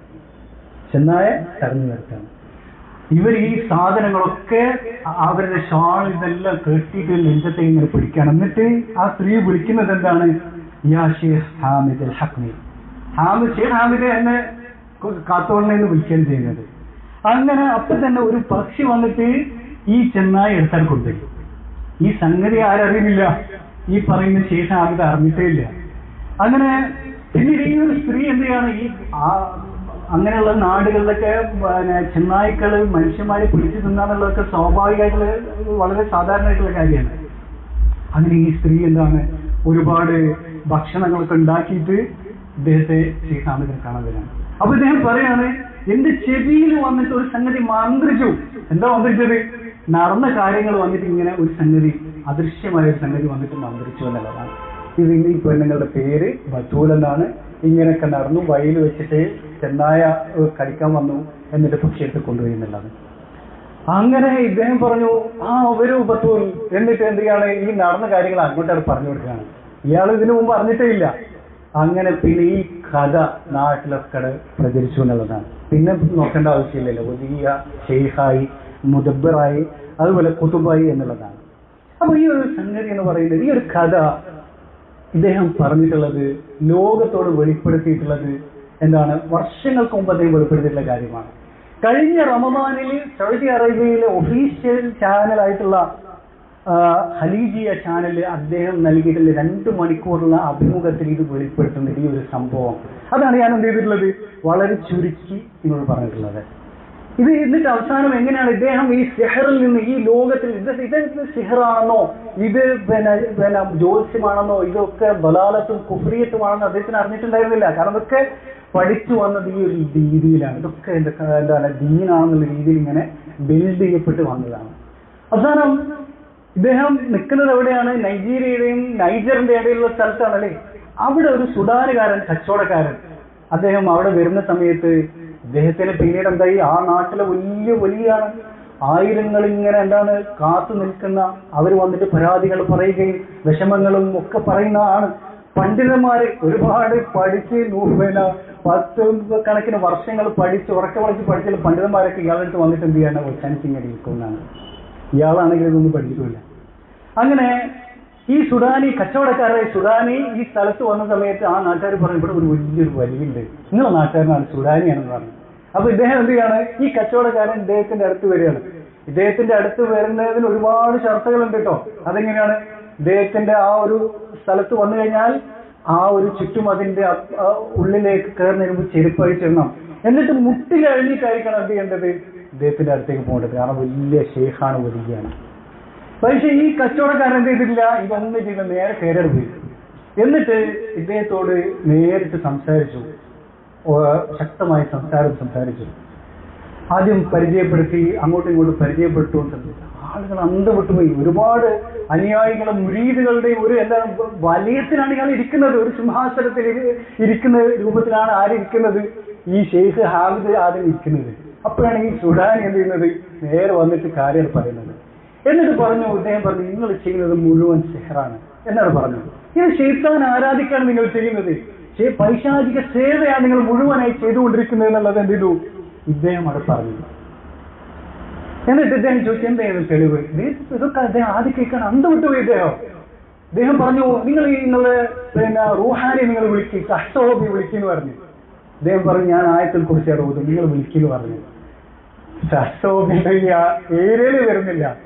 പിന്നീട് ആ രീതിയിലാണ് പിന്നീട് ഇദ്ദേഹം ചെയ്യുന്നത്. ഇത് പൈശാചിക വലയമാണ്, നിഗൂഢ ലോകമാണെന്ന് അദ്ദേഹത്തിന് തിരിച്ചറിവുണ്ടാവുകയും പിന്നീട് ഈ സിഹർ വലിച്ചറിയും തൗഹീദിന്റെ വെളിച്ചത്തിലേക്ക് അദ്ദേഹം വരുന്നത് എന്നുള്ളതാണ്. എന്നിട്ട് ഈ കാര്യങ്ങൾ എന്ത് ചെയ്യുന്നുണ്ട്? വെളിപ്പെടുത്താൻ ചെയ്യുന്നത്. എന്നിട്ട് ഈ തൗഹീദി ദഅവത്തിൽ അദ്ദേഹം എന്ത് ചെയ്യാണ്? പിന്നീട് അദ്ദേഹം ഏർപ്പെടാൻ ചെയ്യുന്നത്. ഞാൻ പറഞ്ഞത് കഴിഞ്ഞ റമദാനില് അദ്ദേഹം ഈ ഖലീജിയ ചാനൽ നടത്തിയിട്ടുള്ള 2 മണിക്കൂറിലേറെയുള്ള അഭിമുഖത്തിൽ പറഞ്ഞിട്ടുള്ള കാര്യങ്ങളാണ്. ഇതേ കാര്യം തന്നെ ഒരു യമൻകാരനായിട്ടുള്ള സാഹിർ, അദ്ദേഹവും സിഹർ ഈ തരത്തിൽ വർഷങ്ങളോളം എന്ത് ചെയ്തിട്ടുണ്ട്? വർഷങ്ങളോളം സിഹറിലും ഈ ദജലിലും മുഴുകിയിട്ട് അവസാനം എന്ത് ചെയ്തിട്ടുണ്ട്? അതൊക്കെ ശൈത്താനിയത്താണ്, പൈശാചിക സേവയാണ് തിരിച്ചറിഞ്ഞ് വന്നിട്ടുണ്ട്. അദ്ദേഹത്തിന്റെ പേരാണ് ദാവൂദ് മുഹമ്മദ് ഫർഹാൻ എന്ന് പറയുന്ന യമൻകാരനാണ്. അദ്ദേഹം നബീലുൽ അവദയുമായിട്ട് ഒരു അഭിമുഖം നടത്തിയിട്ടുണ്ട്. അയാളുടെ ജീവിതത്തിൽ എന്തൊക്കെയാണ് നടന്നിട്ടുള്ളത്, ഏത് തരത്തിലാണ് ശൈത്താൻ അവരെന്ത് ചെയ്തിട്ടുള്ളത്, പൂജിച്ചിട്ടുള്ളത് എന്നുള്ള കാര്യങ്ങൾ. ഇത് എന്തൊക്കെയാണോ ഈ ഹാമിദ് ആദം പറഞ്ഞിട്ടുള്ളത്, ആ കാര്യങ്ങൾ തന്നെയാണ് ആരും പറയുന്നത്? ഈ യമൻകാരനായിട്ടുള്ള ദാവൂദ് ഫർഹാൻ പറയുന്നത്. ഞാനത് അതിലേക്ക് കിടക്കുന്നില്ല, കാരണം നമുക്ക് സമയം കുറവാണ്. ഇങ്ങനെ ഒരുപാട് സാഹചര്യങ്ങൾ അവർക്ക് അറിഞ്ഞുകൂടായിരുന്നെങ്കിൽ ഇത് ഒരു എന്താണ് ശൈത്താന്റെ ലോകമാണെന്ന് അറിഞ്ഞുകൂടാ. ഇതൊക്കെ ദീനായിട്ടും വിലായത്തും കറാമത്തുമായിട്ട് ദീനായിട്ട് കരുതിയിട്ട് അതിൽ കുടുങ്ങിപ്പോയ ആളുകളുണ്ട്. എന്നിട്ട് അതിൽ തിരിച്ചു വന്ന ധാരാളം ആളുകളുണ്ട്. അവരെല്ലാം പറയുന്നത് അവരുടെ എന്താണ്, അവരുടെ ജീവിത രേഖ അല്ലെങ്കിൽ അവർ കടന്നുപോയ വഴികൾ ഇങ്ങനെ തന്നെയാണെന്നാണ് പറഞ്ഞിട്ടുള്ളത്. ഇനി നമ്മൾ ആലോചിച്ച് നോക്കുക, ഇത് തന്നെയാണ് നമ്മുടെ നാട്ടിലും ചെയ്തിട്ടുള്ളത് നടക്കുന്നത്. ഇവിടെ കേരളത്തില് ഉള്ള മതപരമായിട്ടുള്ള അവസ്ഥ എന്ന് പറയുന്നത്, സമസ്ത എന്ന് പറയുന്നത്, സമസ്ത 2 സമസ്തയല്ല, പിന്നെ സംസ്ഥാനമുണ്ട്, ദക്ഷിണുണ്ട്, പലതും ഉണ്ട് ഇവിടെ. അതുപോലെ തന്നെ തരീഖത്തുകളുണ്ട്, പല സംഗതികളുണ്ടല്ലോ ഇവിടെ. ഖുറാഫാത്ത് പല കോലത്തിലും രൂപത്തിലും ഉണ്ട് ഇവിടെ. ഇവരെല്ലാം തന്നെ ഈ ഉമ്മത്തിന് പഠിപ്പിക്കുന്ന എന്താണ്? ഇതൊക്കെ എന്താണ്? ദീനായിട്ടാണ് പഠിപ്പിക്കുന്നത്. അങ്ങനെയൊക്കെ എന്താണ് മണ്ണ് പാകപ്പെടുത്തിയിട്ടുള്ള ആളുകളാണ് ഈ കേരളത്തിലെ സമസ്ത എന്ന് പറയുന്നത്, ഈ ഖുറാഫാത്തുകൾക്കെല്ലാം തന്നെ. എന്നിട്ട് വരുന്നതാണെന്ന് ഈ ഇതുപോലുള്ള ഒരുപാട് സാഹചര്യങ്ങൾ വലിയകളായിട്ട് ഷേഖുമാരായിട്ട് രംഗപ്രവേശനം ചെയ്യണം. അതിലേറ്റവും ഒന്നാമതാണ് ഇത്, ഇപ്പൊ ഏറ്റവും വലിയ ഷേഖായിട്ട് ആളുകൾ തലയെ കൊണ്ടിറക്കുന്ന CM മടവൂര്. CM മടവൂരിന്റെ ചരിത്രം നിങ്ങൾ നോക്കൂ. അയാൾ എങ്ങനെയാണ് പിന്നെ ഈ ഒരു ഏർപ്പാടിലേക്ക് വന്നതെന്ന് നമ്മൾ പഠിച്ചു നോക്കിയാൽ ഈ പറഞ്ഞിട്ടുള്ള ഷെയ്ഖ് ഹാമിദ് ആദമിന്റെ അതേ വഴികളിലൂടെ തന്നെയാണ് ആര് വന്നിട്ടുള്ളത്, CM മടവൂരും വന്നിട്ടുള്ളത്. നിങ്ങൾ നോക്കാം, ഇയാള് കോഴിക്കോട് ദർസ് നടത്തിയിട്ടുണ്ട്, യുവാവായിരിക്കെ ദർസ് നടത്തിയിട്ടുണ്ടായിരുന്ന ഒരു സാധാരണ ഒരു മുസ്ലിയാരായിരുന്നു. എന്നിട്ട് ആ സമയത്ത് ഇദ്ദേഹം എന്താണ് ചെയ്തിട്ടുള്ളത്, ഇദ്ദേഹത്തിന് അല്പം സൂക്ഷ്മതയും ഭക്തിയൊക്കെ ഉള്ള ഒരാളാണ്. ആളുകൾക്കൊക്കെ ഇയാളോട് എന്തുണ്ട്, അന്നേ ഒരു ആദരവുണ്ട്. എന്നിട്ട് ഇയാൾ അന്വേഷിച്ച് അങ്ങ് കർണാടകയിൽ നിന്ന് പുലിമൊയ്തീൻ വരികയാണ്. അല്ലേ, ആരാണ് പുലിമൊയ്തീൻ? പുലിമൊയ്തീൻ എന്ന പേര് തന്നെ വന്നത് എങ്ങനെയാണെന്ന് നിങ്ങൾ നോക്കുക. പുലിമൊയ്തീൻ എന്ന പേര് വന്നിട്ടുള്ളത് ഇയാള് പുലിത്തോൽ അണിഞ്ഞിട്ടാണ് നടക്കാറുണ്ടായിരുന്നത്. പുലിത്തോൽ എന്ന് പറയുന്നത് എന്താണ്, ഇസ്ലാമിൽ ഹറാമായിട്ടുള്ള നെജസ് ആയിട്ടുള്ള എന്താണ് വസ്ത്രമാണ്. പുലിത്തോല് നമ്മൾ എന്ത് വെക്കാൻ പാടില്ല, ഉപയോഗിക്കാൻ തന്നെ പാടില്ലാത്ത ഒരു സംഗതിയാണ്. നെജസ് ആണെന്നുള്ളത് എന്താണ് ഐക്യ കണ്ടേനുള്ള ഒരു സംഗതിയാണെന്ന് ഇസ്ലാമിക ഫിഖ്ഹില്. അങ്ങനത്തെ ഈ നെജസ്സും ധരിച്ചിട്ട് ഹറാമായി വസ്ത്രം ധരിച്ച് നടക്കുന്ന ഒരാളാണ്. ഇയാള് വലിയ മലക്കിന്റെയും ദീനിന്റെ ആളായിരിക്കും? ഒരിക്കലല്ല, ഇയാള് ശൈത്താന്റെ ആളാണ്. നമ്മുടെ നാട്ടില് ഹിന്ദു മതത്തിലുള്ള ആൾദൈവങ്ങളുണ്ട് അല്ലേ, സായിബാബ ഉണ്ട്, പിന്നെ അമൃതാനന്ദമയുണ്ട്, അങ്ങനത്തെ കുറെ സാധനങ്ങളുണ്ട്. ഇവരെല്ലാം എന്താണ് പുലിത്തോലിൽ ഇരിക്കുകയും കിടക്കുകയും അത് ധരിച്ച് നടക്കുന്ന ആളുകളാണ്. ഇത് ഈ സാഹചര്യങ്ങളുടെ പൈശാചിക സേവ ചെയ്യുന്നവരുടെ ഒന്നാമത്തെ ലക്ഷണമാണിത്. അപ്പൊ ഈ പുലിത്തോലിനെ സംബന്ധിച്ച് ഹദീസിൽ വന്നത് കാണാൻ സാധിക്കും. മിഖ്ദാം ഇബ്നു മഅദി കരീബ് റളിയല്ലാഹു അൻഹു റിവായത്ത് ചെയ്യുന്ന ഹദീസിൽ നബി സല്ലല്ലാഹു അലൈഹി വസല്ലം യൻഹാ അൻ ലിബ്സി ജുലൂദി അസ്സിബാ, വന്യമൃഗങ്ങളുടെ തോല് അണിയുന്നതിന് നബി സല്ലല്ലാഹു അലൈഹി വസല്ലം എന്ത് ചെയ്തിട്ടുണ്ട്, വിലക്കിയിട്ടുണ്ട്. വറുകൂബ് അലൈഹ, അതിൽ വാഹനത്തിന്റെ മുകളിൽ ഇട്ടിട്ട് അതിൽ കയറുന്നതോ അതിൽ ഇരിക്കുന്നതോ ഒക്കെ വിലക്കിയിട്ടുണ്ട്. ഇമാം അബൂ ദാവൂദ് റിവായത്ത് ചെയ്തിട്ടുള്ള ഹദീസാണ്. ഇനി പുലിയുടെ കാര്യത്തിൽ പ്രത്യേക ഹദീസുണ്ട്. അതെന്താണ്, മുആവിയ ഇബ്നു അബീ സുഫ്യാൻ റളിയല്ലാഹു അൻഹു റിവായത്ത് ചെയ്യുന്ന ഹദീസ് അബൂ ദാവൂദ് തന്നെ റിപ്പോർട്ട് ചെയ്തു.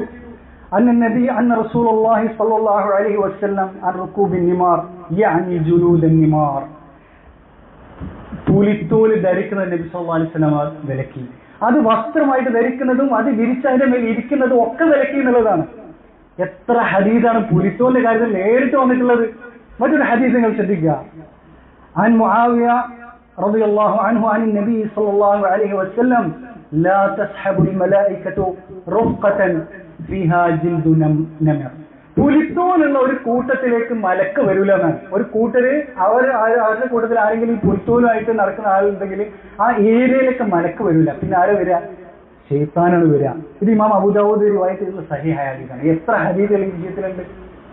പുലിത്തോൽ എന്ന് പറയുന്നതും അങ്ങനത്തെ വന്യജീവികളുടെ തോലുകളൊക്കെ നജസാണ്. അത് ധരിച്ച് നടക്കുകയാണ് ചെയ്യുന്നത്. റസൂലുള്ളാഹി സ്വല്ലല്ലാഹു അലൈഹി വസല്ലമയുടെ വിലക്കുകൾക്ക് നേരെ വിരുദ്ധമായിട്ട്. എന്നിട്ട് ഇയാൾ നേരിട്ട് എന്ത് ചെയ്യാണ്, ഈ കോഴിക്കോട്ടുള്ള CM മടവൂരിന്റെ അടുത്ത് വന്നിട്ട്, യുവാവായിട്ടുള്ള CM മടവൂരിന്റെ അടുത്ത് വന്നിട്ട് ഇയാൾ ഇങ്ങനെ എന്ത് ചെയ്യാണ്, വശീകരിക്കാൻ ശ്രമിക്കുകയാണ്. അങ്ങനെ കുറെ ഇയാളെ ഇങ്ങനെ കൺവേഴ്സ് ചെയ്യാൻ നോക്കി അവസാനം എന്ത് ചെയ്തു, ഇയാൾ അതിൽ വീണു. ആര്, CM മടവൂര് വീണു. ഇത് വിലായത്താണ്, കറാമത്താണ്, ദീനിന്റെ ഏറ്റവും ഉന്നതിയിലേക്കുള്ള ഇഹ്സാനിന്റെ മാർഗമാണെന്ന് ധരിച്ചിട്ടാണ് അയാൾ അതിലേക്ക് വീഴുന്നത്. എന്നിട്ട് ആദ്യം ഇയാള് രണ്ട് ദിവസം സ്വന്തം ഭാര്യയായിട്ടാണ് എന്ത് ചെയ്യുന്നത്, കർണാടകയിലുള്ള പുലിമുഴുകിന്റെ അടുത്തേക്ക് പോയിട്ട് അവിടെ എന്ത് ചെയ്യുന്നത്, താമസിക്കുന്നത്. ഷെയ്ഖിന്റെ അടുത്ത് പോയിട്ട് സ്വന്തം ഭാര്യയെ കൊണ്ടുപോയിട്ട് ഭാര്യ കാഴ്ചവെക്കുക എന്നുള്ളത് സൂഫികളുടെ ഇടയിലും എന്താണ് അറിയപ്പെട്ടുള്ള കാര്യമാണ്. ചരിത്ര ഗ്രന്ഥങ്ങളും സൂഫി ഗ്രന്ഥങ്ങളും നമുക്ക് വായിച്ചെടുക്കാൻ സാധിക്കുന്ന സംഗതിയാണ്. പിന്നീട് ഇയാള് ഈ CM മടവൂർ എന്ത് ചെയ്യാണ്, പിന്നീട് ഒറ്റയ്ക്ക് പോവുകയാണ്. പിന്നെ ഭാര്യനൊക്കെ എന്ത് ചെയ്യാണ്, ഒരു ബൈക്കാക്കാണ്. എന്നിട്ട് ഇയാള് പുലിമൊയ്തീന്റെ വഴിയിൽ പോവുകയാണ് ചെയ്യുന്നത്. പിന്നെ 290 ദിവസം, ഏകദേശം 1 വർഷം ഇയാളുടെ മുരീദായിട്ട്, ഇയാളുടെ ശിക്ഷണത്തിൽ, ഇയാളുടെ ഈ പൈശാചിക തർബീയത്തിൽ ഇയാൾ കഴിയാണ് ചെയ്യുന്നത്. അത് കഴിഞ്ഞിട്ട് പിന്നീട് 8 വർഷത്തെ വേറൊരു ഇയാൾ പിന്നെ വരുന്നുണ്ട്. അതും കഴിഞ്ഞിട്ടാണ് പിന്നെ വലിയ മർത്തബയിലേക്ക് ഇയാൾ എത്തുന്നത്. മനസ്സിലായില്ലേ? അപ്പോ ഈ 8 വർഷം എന്ന് പറയുന്നത് ഉമ്മാനോട് മിണ്ടാൻ പാടില്ല. സ്വന്തം ഉമ്മാനോട് മിണ്ടാതിരിക്കുക എന്നുള്ളത് ഏറ്റവും വലിയ ഹറാമായിട്ടുള്ള കാര്യമാണ് അല്ലേ. ഇയാള് ഇങ്ങനെ റിയാദയിൽ ഇരിക്കുന്ന സമയത്ത് ഏകദേശം 3 വർഷം ആരോടും മിണ്ടാതെ, നിസ്കരിക്കാതെ, നോമ്പ് വെക്കാതെ, കുളിക്കാതെ, നനയ്ക്കാതെ ഇയാൾ കഴിച്ചുകൂട്ടി. എന്നിട്ട് ഉമ്മ ഇങ്ങനെ ഇടക്കിടക്ക് വന്നിട്ട് എന്ത് ചെയ്യും, ഇയാളോട് എന്തെങ്കിലും സംസാരിക്കുന്നത് വന്നിട്ട് വരും. ഇയാൾ തിരിഞ്ഞു നോക്കൂല. കാരണം ശേഖയുടെ നിർദ്ദേശമാണെന്ത്, മിണ്ടരുത്, ഉമ്മാനെ മൈൻഡ് ചെയ്യരുത് എന്നുള്ളത്. അങ്ങനെ എന്ത് ചെയ്യാണ്? പിന്നീട് ഇയാൾ ഒരിക്കൽ സലാമോട് മടക്കിപ്പോയി ഉമ്മാനോട്, ഏറ്റവും വലിയ ഉന്മയില്ലേ. എന്നിട്ട് പിന്നീട് പുലിമൊയ്തീൻ പിന്നെ എന്ത് ചെയ്യണം? 3 വർഷത്തെ കഠിന റിയാദായിട്ട് ശിക്ഷയായിട്ട് കൊടുക്കുകയാണ് ചെയ്യുന്നത്. ഒരാളോട് മിണ്ടാൻ പാടില്ല, നിസ്കരിക്കാൻ പാടില്ല, നോമ്പ് വെക്കാൻ പാടില്ല. എന്താണോ ഈ ഷെയ്ഖ് ഹാമിദ് ആദമിന്റെ കഥയിൽ നമ്മൾ കേട്ടിട്ടുള്ളത്, അദ്ദേഹം അനുഭവിച്ച കാര്യം, അദ്ദേഹം ലോകത്തോട് വെളിപ്പെടുത്തിയ കാര്യത്തിലുള്ളത്, അതെല്ലാം തന്നെയാണ് ഷർത്തായിട്ട് ആര് വെക്കുന്നത്? ഈ പുലിമൊയ്തീന് സി മടവൂരിന് മുമ്പിൽ വെക്കുന്നത്. എന്നിട്ട് പിന്നീട് നിങ്ങൾ ശ്രദ്ധിക്കുക, ഈ പുലിമൊയ്തീന്റെ കാര്യം എന്ന് പറയുന്നത് ഇയാൾ ഒരു വലിയ കോമ്പം മീശക്കാരനായിട്ടുള്ള ഒരു ആചാനുഭാവായിട്ടുള്ള മനുഷ്യനാണ്. അയാൾക്ക് ഈ നിസ്കാരം നോമ്പോ ദീനായിട്ട് ഒരു ബന്ധമില്ല എന്നുള്ളതാണ്. കാരണം കംപ്ലീറ്റ് ശൈത്താന്റെ ആളാണ്, അനുയായിയാണെന്നുള്ളതാണ്. ആ പുലിമൊയ്തീനെ കുറിച്ച് സി മടവൂര് പറഞ്ഞത് എന്താ അറിയുമോ? ഷംസുൽ ഉലമ എന്ന് പറയുന്ന ഒരു ആളുണ്ടല്ലോ, ഒരു കാക്ക, അയാളെക്കാളും 1000 മടങ്ങ് അല്ലെങ്കിൽ 100 മടങ്ങും മഹാനാണ് ആര്? ഈ പുലിമൊയ്തീൻ എന്നാണ് പറഞ്ഞിട്ടുള്ളത്. മാത്രമല്ല ഈ റിയാദിന്റെ സമയത്ത് താടി വടിക്കണം, ദീനിന്റെ എല്ലാ ഷാറുകളും മാറ്റി വെക്കണം, സ്വർണം ധരിക്കുക, ഇങ്ങനത്തെ കാര്യങ്ങളൊക്കെ ഉണ്ട്. എന്നിട്ട് ഇദ്ദേഹം ഇയാളെ പരീക്ഷിക്കുന്നത് എങ്ങനെയാണ്? ഇയാള് പുലിമൊയ്തീൻ എന്ന് പറയുന്ന ആള് സ്ഥിരമായിട്ട് ചുരുട്ട് വലിക്കുന്ന ആളാണ്. ചുരുട്ട് വലിക്കാൻ ഇസ്ലാമിലെ ഹറാമാണ്. ചുരുട്ട് അതിന്റെ താഴെയുള്ളത് വലിക്കലെ ഹറാമാണ്. എന്നിട്ട് അതിന്റെ അവശിഷ്ടമായി വരുന്ന പൊടികൾ ഇങ്ങനെ എന്ത് ചെയ്യും? കോളാമ്പിയിലേക്ക് ഇങ്ങനെ തട്ടിയിടും. മാത്രമല്ല നല്ല മുറുക്കുന്ന ആളാണെന്ത്? പുലിമൊയ്തീൻ. ഇങ്ങനെ മുറുക്കി ഇങ്ങനെ എന്ത് ചെയ്യും? ഈ കോളാമ്പിയിലേക്ക് അത് തുപ്പുകയും ചെയ്യും. അത് കഴിഞ്ഞിട്ട് ഇങ്ങനെ കാർച്ചിട്ട് തുപ്പുന്നത് ഈ കോളാമ്പിയിലേക്ക്. എന്നിട്ട് ഈ കോളാമ്പി ഇങ്ങനെ നിറഞ്ഞു കഴിഞ്ഞാല് സി എം മടവൂരിനോട് പറയും ഇതവിടെ കുടിക്കുന്നു പറയും. അവക്കറെ പേര് കുടിക്കുന്നു പറയും. അവിടെ സി എം ഒ മടവൂർ അങ്ങനത്തെ പേരൊന്നുമില്ല, അവക്കറെ തന്നെ വിളിക്കുക. എന്നിട്ട് വിളിച്ചിട്ട് ഇത് കുടിക്കുന്നതാണ് പറയും. ഒരു വലിയ ക്വാണ്ടിറ്റിയിലുള്ള ഈ ഒരു ഈ ഹബാഇസുകൾ, ഈ ഈ മ്ലേച്ഛമായിട്ടുള്ള ഈ ഒരു സംഗതി കുടിക്കുക ഇസ്ലാമിൽ അത് ഹറാമായിട്ടുള്ള കാര്യമാണ് അല്ലേ? അതെല്ലാം ശൈത്താന് പ്രീതിപ്പെടുന്ന കാര്യങ്ങളാണ്. ഇയാളത് കുടിക്കും. അത് കുടിച്ചിട്ട് ഇയാൾ ബോധം കെട്ടിറങ്ങുകയാണ്. പിന്നെ 15 ദിവസം കഴിഞ്ഞിട്ടാണ് എന്ത് ചെയ്യുന്നത്? ഇയാൾ എഴുന്നേൽക്കുന്നതെന്ന് പറയുന്നത്. അപ്പോ ഇങ്ങനെയുള്ള ഘട്ടങ്ങളാണ് കഴിഞ്ഞു പോകുന്നത്. എന്താണോ നമ്മൾ ഈ സാഹചര്യങ്ങൾ തൗബ ചെയ്ത് മടങ്ങിയ സാഹചര്യങ്ങൾ അവർ ചെയ്തുകൊണ്ടിരുന്ന, അവര് ആദ്യം ഈ ഘട്ടത്തിലേക്ക് എത്തുന്നതിന് മുമ്പ് ചെയ്തുകൊണ്ടിരുന്ന കാര്യങ്ങൾ അതെല്ലാമാണ് സി എം മടവൂർ ചെയ്തതായിട്ട് നമുക്ക് കാണാൻ സാധിക്കുന്നത്. അങ്ങനെ പിന്നീട് ഇതെല്ലാം കഴിഞ്ഞ് എന്ത് ചെയ്യാണ്? പുലിമൊയ്തീൻ സി എം മടവൂരിന്റെ മടിയിൽ തലവെച്ചിട്ടാണ് എന്ത് ചെയ്യുന്നത്? ചത്തുപോകുന്നത്. എന്നിട്ട് ആ സമയത്ത് വളരെ ദുർഗന്ധം വമിച്ച ആളുകളെല്ലാം ഓടിപ്പോയി എന്നാണ് പറയുന്നത്. ആളുകളൊക്കെ ഇയാൾ വലിയ ഷെയ്ഖായിട്ട് കരുതുന്ന ആളാണ്. പക്ഷെ അടുക്കാൻ പറ്റുന്നില്ല, അത്രയ്ക്ക് ദുർഗന്ധം എന്നുള്ളതാണ്. അങ്ങനെ അതിനുശേഷമാണ് ഇയാൾ എന്തായി മാറിയത്? സി എം മടവൂര് വലിയായിട്ട് മാറുന്നത്, ഷെയ്ഖായിട്ട് മാറുന്നത്. ഈ 8 വർഷക്കാലം ഈ ഒരു ഹൽവത്തുകളിൽ മൂപ്പന്റെ വീട്ടില് വേറെ 2 മൂപ്പന്മാരുടെ വീട്ടിലാണ് ഇയാൾ ഹൽവത്തിൽ കഴിഞ്ഞിരുന്നതാണ്. ആ സമയങ്ങളിലൊക്കെ നേരത്തെ ഈ ഹാമിദ് ആദമിന്റെ കഥയിൽ പറഞ്ഞതുപോലെ ഒരു ഈത്തപ്പഴവും കുറച്ചൊരു മുറുക്ക് വെള്ളമൊക്കെയാണ് ഒരു ദിവസം കുടിക്കാൻ കൊടുക്കുക. മാത്രമല്ല നിസ്കരിക്കാൻ പാടില്ല. ആ കാലങ്ങളിൽ ഒന്നും തന്നെ ജുമാഅത്ത് പങ്കെടുക്കാൻ പാടില്ല, നോമ്പെടുക്കാൻ പാടില്ല. പിന്നീട് അയാൾ എന്ത് ചെയ്യാണ്? വെളിച്ചത്തേക്ക് വരികയാണ്. വേറൊരു കോലത്തിൽ താഴെയൊക്കെ പോയി വേറൊരു കോലത്തിലാണ് വരുന്നത്. എന്നിട്ട് ആദ്യമായിട്ട് വരുന്നത്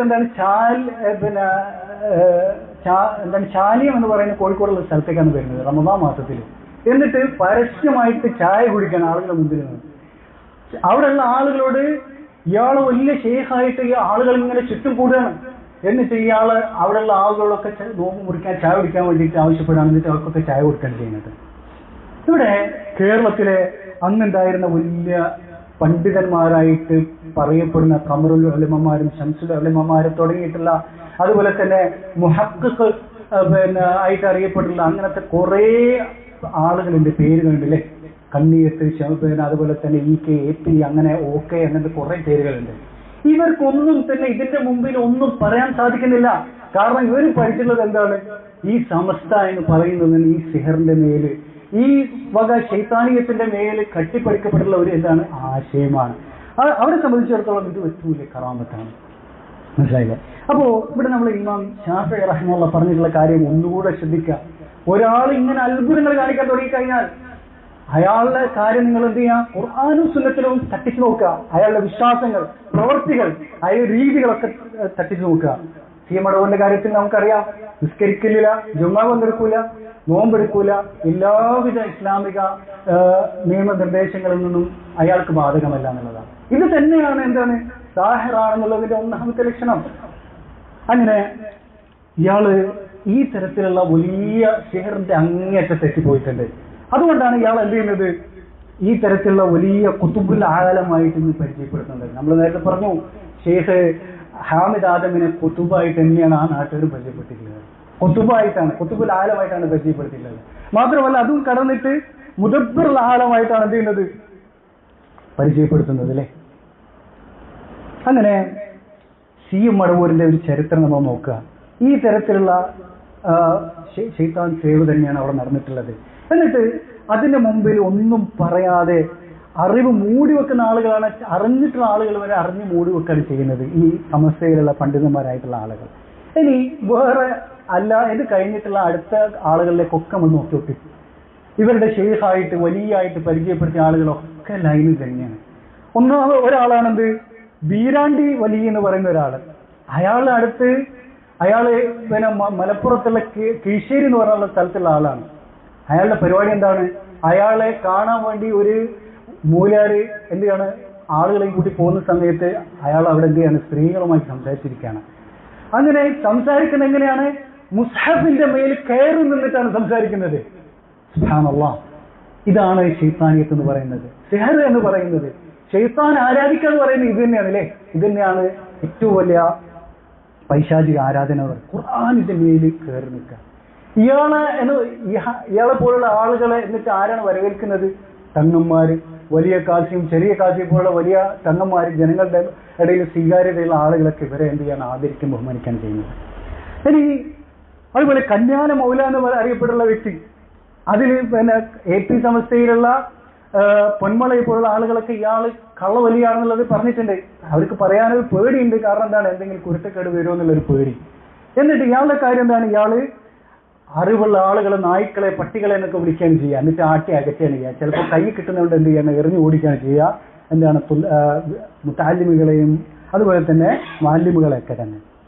ഇയാള് എന്താ പറയാ, എല്ലാ സമസ്തക്കാരും ഇയാളുടെ കറാമത്തുകൾ പറഞ്ഞിട്ടുള്ള എത്ര വീഡിയോകൾ നമുക്ക് യൂട്യൂബിൽ നമുക്ക് കാണാൻ സാധിക്കും ഇങ്ങനത്തെ ഒരു വ്യക്തിയെ സംബന്ധിച്ചിടത്തോളം.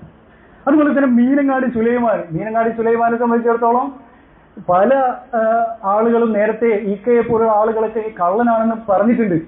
ഇപ്പൊ അവർക്ക് പേടിയാണ്, ഇയാളെങ്ങാനും ചിലപ്പോൾ ശരിക്കും വലിയനായിരിക്കും എന്നുള്ള പേടിയാണ്.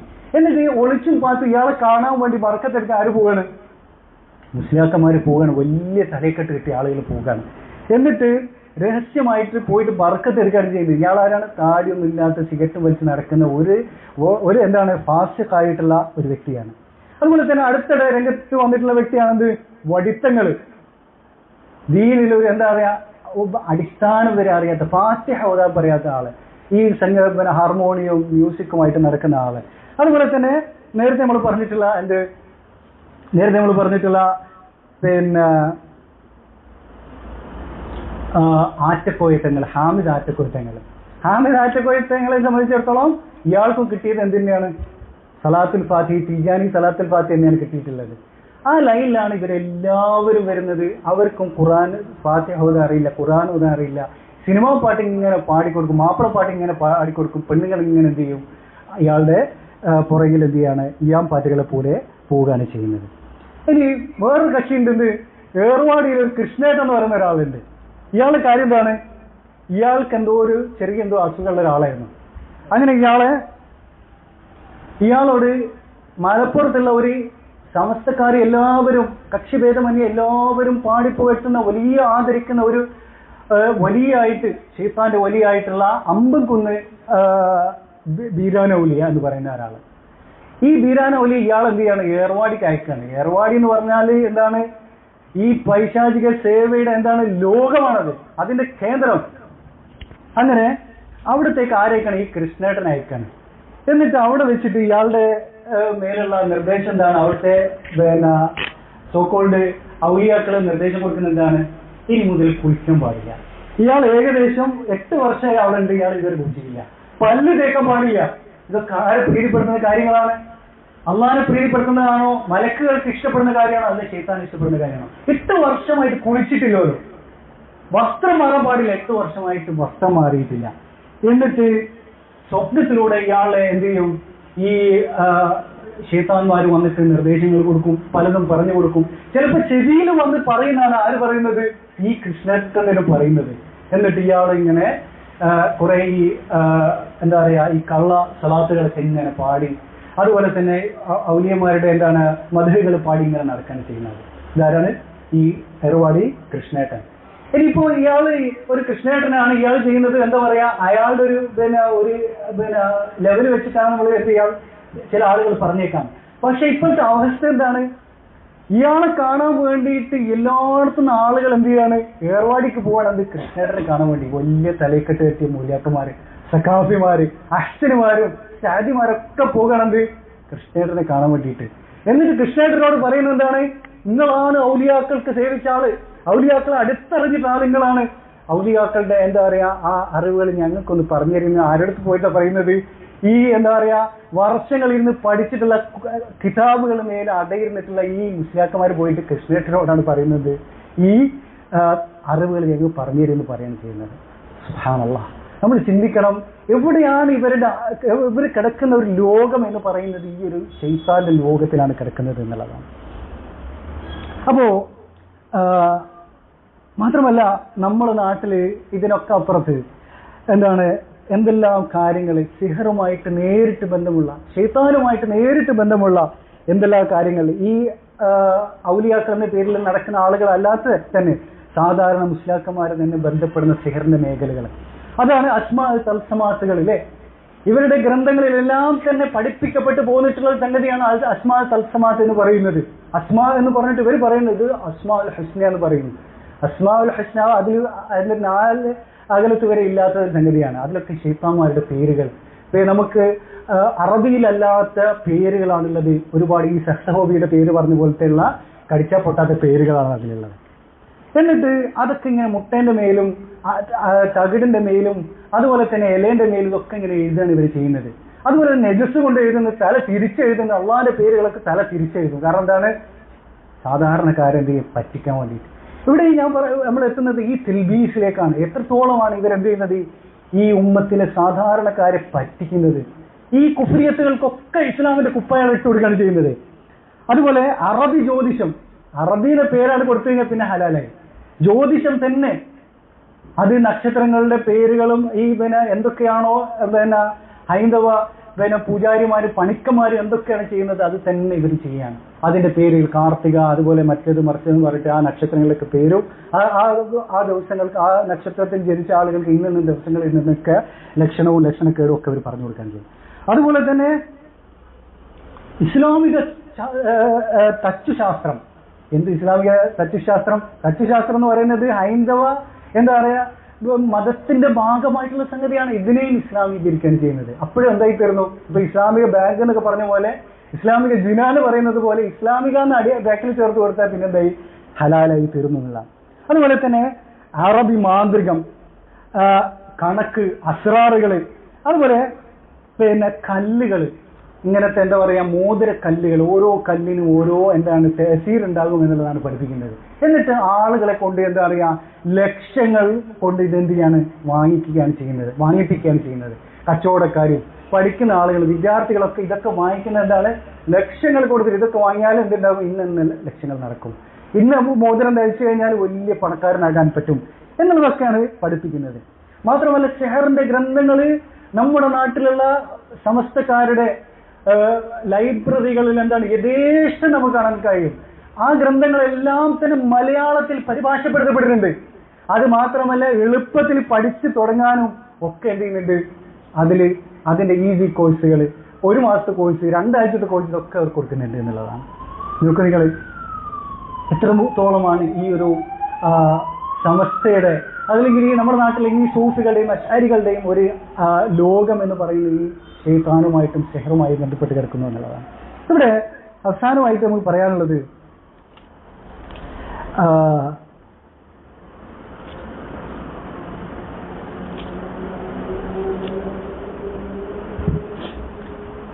ഇമാം ദഹബി റഹിമഹുല്ലാഹ് പറഞ്ഞിട്ടുള്ള ഒരു കാര്യമുണ്ട്. ഈ തരത്തിലുള്ള സാഹചര്യങ്ങളെ സംബന്ധിച്ച് റൂഹാനിയത്ത് ആണ് നമ്മുടെ അടുത്ത് വരുന്നത് എന്ന് പറയുന്ന സാഹിത്യങ്ങളെ സംബന്ധിച്ച് പറയുന്നത് ഫഅലം അന്നഹു ഇബ്ലീസുൻ ഖദ് വഹറ ബിസ്സൂറത്തി ബശർ. ഈ ഔലിയാക്കൾ എന്ന് പറയപ്പെടുന്ന ആളുകൾ ഇവരെല്ലാം ഒന്നുകിൽ മനുഷ്യരൂപത്തിൽ വന്നിട്ടുള്ള ശൈത്താന്മാരാണ്, അതല്ലെങ്കിൽ ഔ ഖദ് ഹല്ല ഫീഹി, അല്ലെങ്കിൽ ശൈത്താൻ കേറിയിട്ടുള്ള ആളുകളാണ് ഇവർ എന്നുള്ളതാണ്. ഇനി എന്നിട്ട് പറയുന്നു ഫൈൻ ജബിൻത മിൻഹു ഫഹ്റുബ്, ഇവരെ കണ്ടിട്ട് നിനക്ക് പേടിയുണ്ടെങ്കിൽ ഓടിക്കൊള്ളൂ, വഇല്ല ഫസ്റഅഹു, ഇല്ലെങ്കിൽ അവരെ നിങ്ങൾ എന്ത് ചെയ്യണം, അടിച്ചു വീഴ്ത്തണം, വബ്റുക അലാ സദ്രിഹി, എന്നിട്ട് ഈ ഔലിയാക്കളുടെ എന്താ നെഞ്ചത്ത് നിങ്ങൾ എന്ത് ചെയ്യണം, മുട്ടുകാല് കയറ്റി വെക്കണം, വഖറ അലൈഹി ആയത്തുൽ കുർസി, ആയത്തുൽ കുർസിയാണ് ഓതണം ഇയാളുടെ വെള്ളമേത്ത്, എന്നിട്ട് വഹ്നുഖുഹു, കഴുത്തടഞ്ഞിരിക്കുകയും ചെയ്യണം. ഇതാരാ പറയുന്നത്? ഇമാം സഹബിയാണ് പറയുന്നത്. അപ്പൊ എന്ത് ചെയ്യണം, ശൈത്താൻ അതെന്ത് ചെയ്യണം, ഇയാളിൽ നിന്ന് ഓടി അകലും എന്നുള്ളതാണ്. ഇവിടെ സൂഫികളെ സംബന്ധിച്ചിടത്തോളം ഇതാണ് ഈ ഔലിയാക്കളുടെ അവസ്ഥ എന്ന് പറയുന്നത്. ഇതാണ് ഇവരുടെ കറാമത്തുകളുടെയും വിലായത്തിന്റെയും അവസ്ഥ എന്ന് പറയുന്നത്. ഇവിടെ നിങ്ങൾ നോക്കൂ, നമുക്ക് എല്ലാവർക്കും അറിയാവുന്ന ഒരു സംഭവമാണെന്ത്, ഇമാം അബ്ദുൽ ഖാദിർ അൽ ജീലാനി റഹ്മഹുല്ലാഹ്. അബ്ദുൽ ഖാദിർ ജീലാനി അറിവും ഇബാദത്ത് കൊണ്ടൊക്കെ അറിയപ്പെടുന്ന വ്യക്തിയാണല്ലേ. അദ്ദേഹത്തിന്റെ മുമ്പിൽ അദ്ദേഹത്തിന് നടന്നിട്ടുള്ള ഒരു എന്താ പറയാ സംഭവമാണെന്ത്, ഒരിക്കലും ആകാശത്തേക്ക് നോക്കുന്ന സമയത്ത് അവിടെ ഒരു സിംഹാസനം വെളിപ്പെട്ട് കിടക്കുന്നു. എന്നിട്ട് ആ സിംഹാസനത്തിൽ നിന്ന് എന്ത് ചെയ്യാണ്, അതിന്റെ സിംഹാസനം വെളിച്ചം കൊണ്ട് ഇങ്ങനെ മൂടിയിട്ടുണ്ട്. എന്നിട്ട് പറയുന്നതാണ്, യാ അബ്ദുൽ ഖാദിർ അന റബ്ബുക്, അബ്ദുൽ ഖാദിറെ ജീലാനി ഞാൻ റബ്ബാണ്, നിന്റെ റബ്ബാണെന്ന് എന്ത് ചെയ്യാണ്, ആകാശത്തുനിന്ന് വിളിച്ചു പറയാണ്. വഖദ് ഹലൽതു ലക മാ ഹറംതു അലാ ഗൈരിക്, മറ്റുള്ളവർക്കെല്ലാം ഹറാമാക്കിയിട്ടുള്ള കാര്യങ്ങൾ ഞാൻ നിനക്ക് എന്ത് ചെയ്തിട്ടുണ്ട്, ഹലാലാക്കി തന്നിട്ടുണ്ട് എന്ന് ആകാശത്ത് വിളിച്ചു പറയണം. ഖാല ഫഖുൽതു ലഹു അൻത അല്ലാഹു അല്ലദീ ലാ ഇലാഹ ഇല്ലാ ഹു, ലാ ഇലാഹ ഇല്ലാ ഹു, അല്ലാഹു അല്ലാതെ മറ്റാരും ആരാധനക്ക് അർഹതയില്ലാതെ ആ അല്ലാഹു തന്നെയാണോ നീ എന്ന് എന്ത് ചെയ്യാണ്, ആ വെളിച്ചത്തോട് ചോദിക്കുകയാണ് ചെയ്യുന്നത്. അപ്പോ എന്നിട്ട് പറയാണ് അബ്ദുൽ ഖാദിർ ജീലാനി റഹ്മഹുല്ലാഹ്, അഖ്സ യാ അദുവല്ലാഹ്, അല്ലാഹുവിന്റെ ശത്രുവെ നീ എന്ത് ചെയ്യുക, നീ നിന്നിനാവുക. قال فتمزق ذلك النور وصار ظلما, ആ പ്രകാശം അവിടെ പോയി, പിന്നീട് അവിടെ ഇരുട്ടായിട്ട് വന്നു.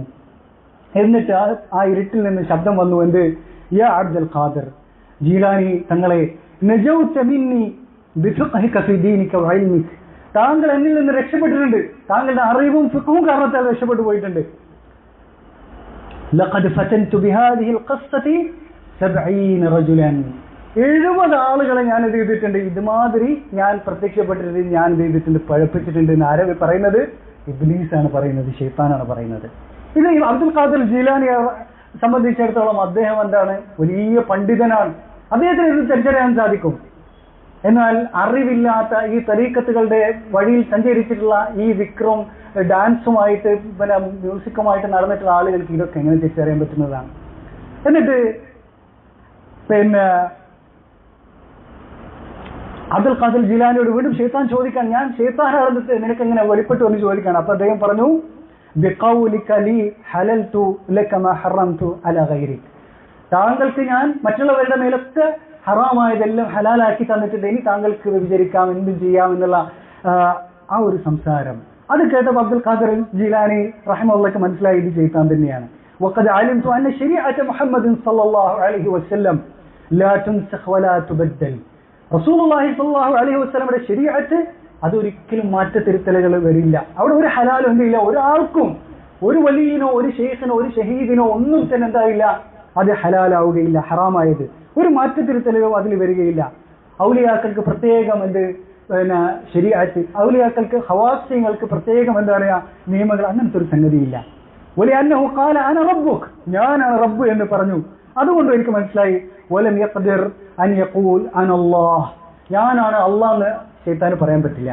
അന റബ്ബുക് എന്നൊക്കെ പറഞ്ഞു വെക്കാം, പക്ഷേ അന അല്ലാഹ് എന്ന് പറയാൻ പറ്റുകയില്ല. അതുകൊണ്ടും എനിക്ക് മനസ്സിലായത് ഇബ്ലീസ് തന്നെയാണ് വന്നിട്ടുള്ളത്. അപ്പൊ അബ്ദുൽ ഖാദിർ ജീലാനി റഹ്മത്തുള്ളാഹ് വലിയ ആലിമാണ്, അദ്ദേഹത്തിന് ഇത് മനസ്സിലായി. ഈ ഒരു രീതിയിലാണ് ശൈത്താൻ എന്ത് ചെയ്യുന്നത്, നമ്മുടെ നാട്ടിലുള്ള ഈ ആളുകളെ വിലായത്തും കറാമത്തും ഇഹ്സാനും ഒക്കെ സങ്കല്പിച്ച് സ്വപ്നം കണ്ട് നടക്കുന്ന ആളുകളെ വഴി പിഴപ്പിക്കുന്നത് ഇങ്ങനെയാണ്.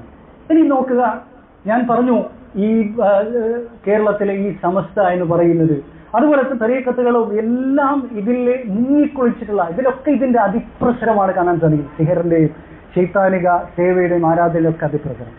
ഇവരുടെ ഏറ്റവും വലിയ പണ്ഡിതനാണ് ഹുജ്ജത്തുൽ ഇസ്ലാം ഗസാലി. ഗസാലി പറയുന്നത് നിങ്ങൾ നോക്കൂ. ഗസാലി പറയുന്നു, ومن أراد أن يبصر الجن مشاهدة ومصادقة ومخاطبة ويسمع كلامه ويعينونه على ما يريد. അപ്പോൾ ഒരാൾക്ക് ജിന്നിനെ കാണുന്ന ആഗ്രഹം ഉണ്ടെങ്കിൽ എന്ത് ചെയ്യണം? ആരാ പറയുന്നത്? വലിയ പണ്ഡിതൻ ഗസാലിയ പറയുന്നത്. എന്താ പറയുന്നത്? ജിന്നിനെ കാണുന്ന ഒരാൾക്ക് ആഗ്രഹമുണ്ട്, ജിന്നിനുമായിട്ട് നേരിട്ട് സമ്പർക്കം ചെയ്യണമെന്ന് ആഗ്രഹമുണ്ട്, അതുപോലെ തന്നെ ജിന്നുമായിട്ട് സംസാരിക്കുകയും ജിന്നിൽ നിന്ന് സഹായം സ്വീകരിക്കണം ആഗ്രഹമുണ്ടെങ്കിൽ എന്ത് ചെയ്യുക? ഒരാള് ഫല്യഖ്റ സൂറത്തുൽ ജിൻ ഫി ബൈത്തിൻ ഖാലിൻ, ഒരു ഒഴിഞ്ഞ വീട്ടിൽ പോയിട്ട് എന്ത് ചെയ്യുക?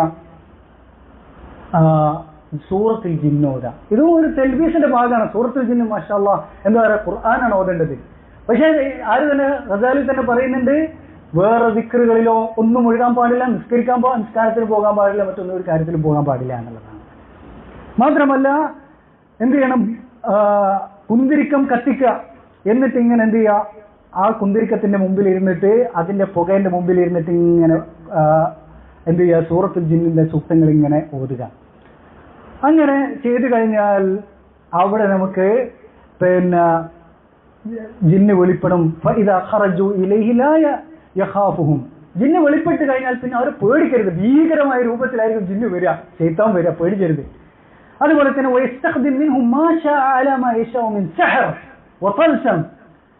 ആര് പറയുന്നത്?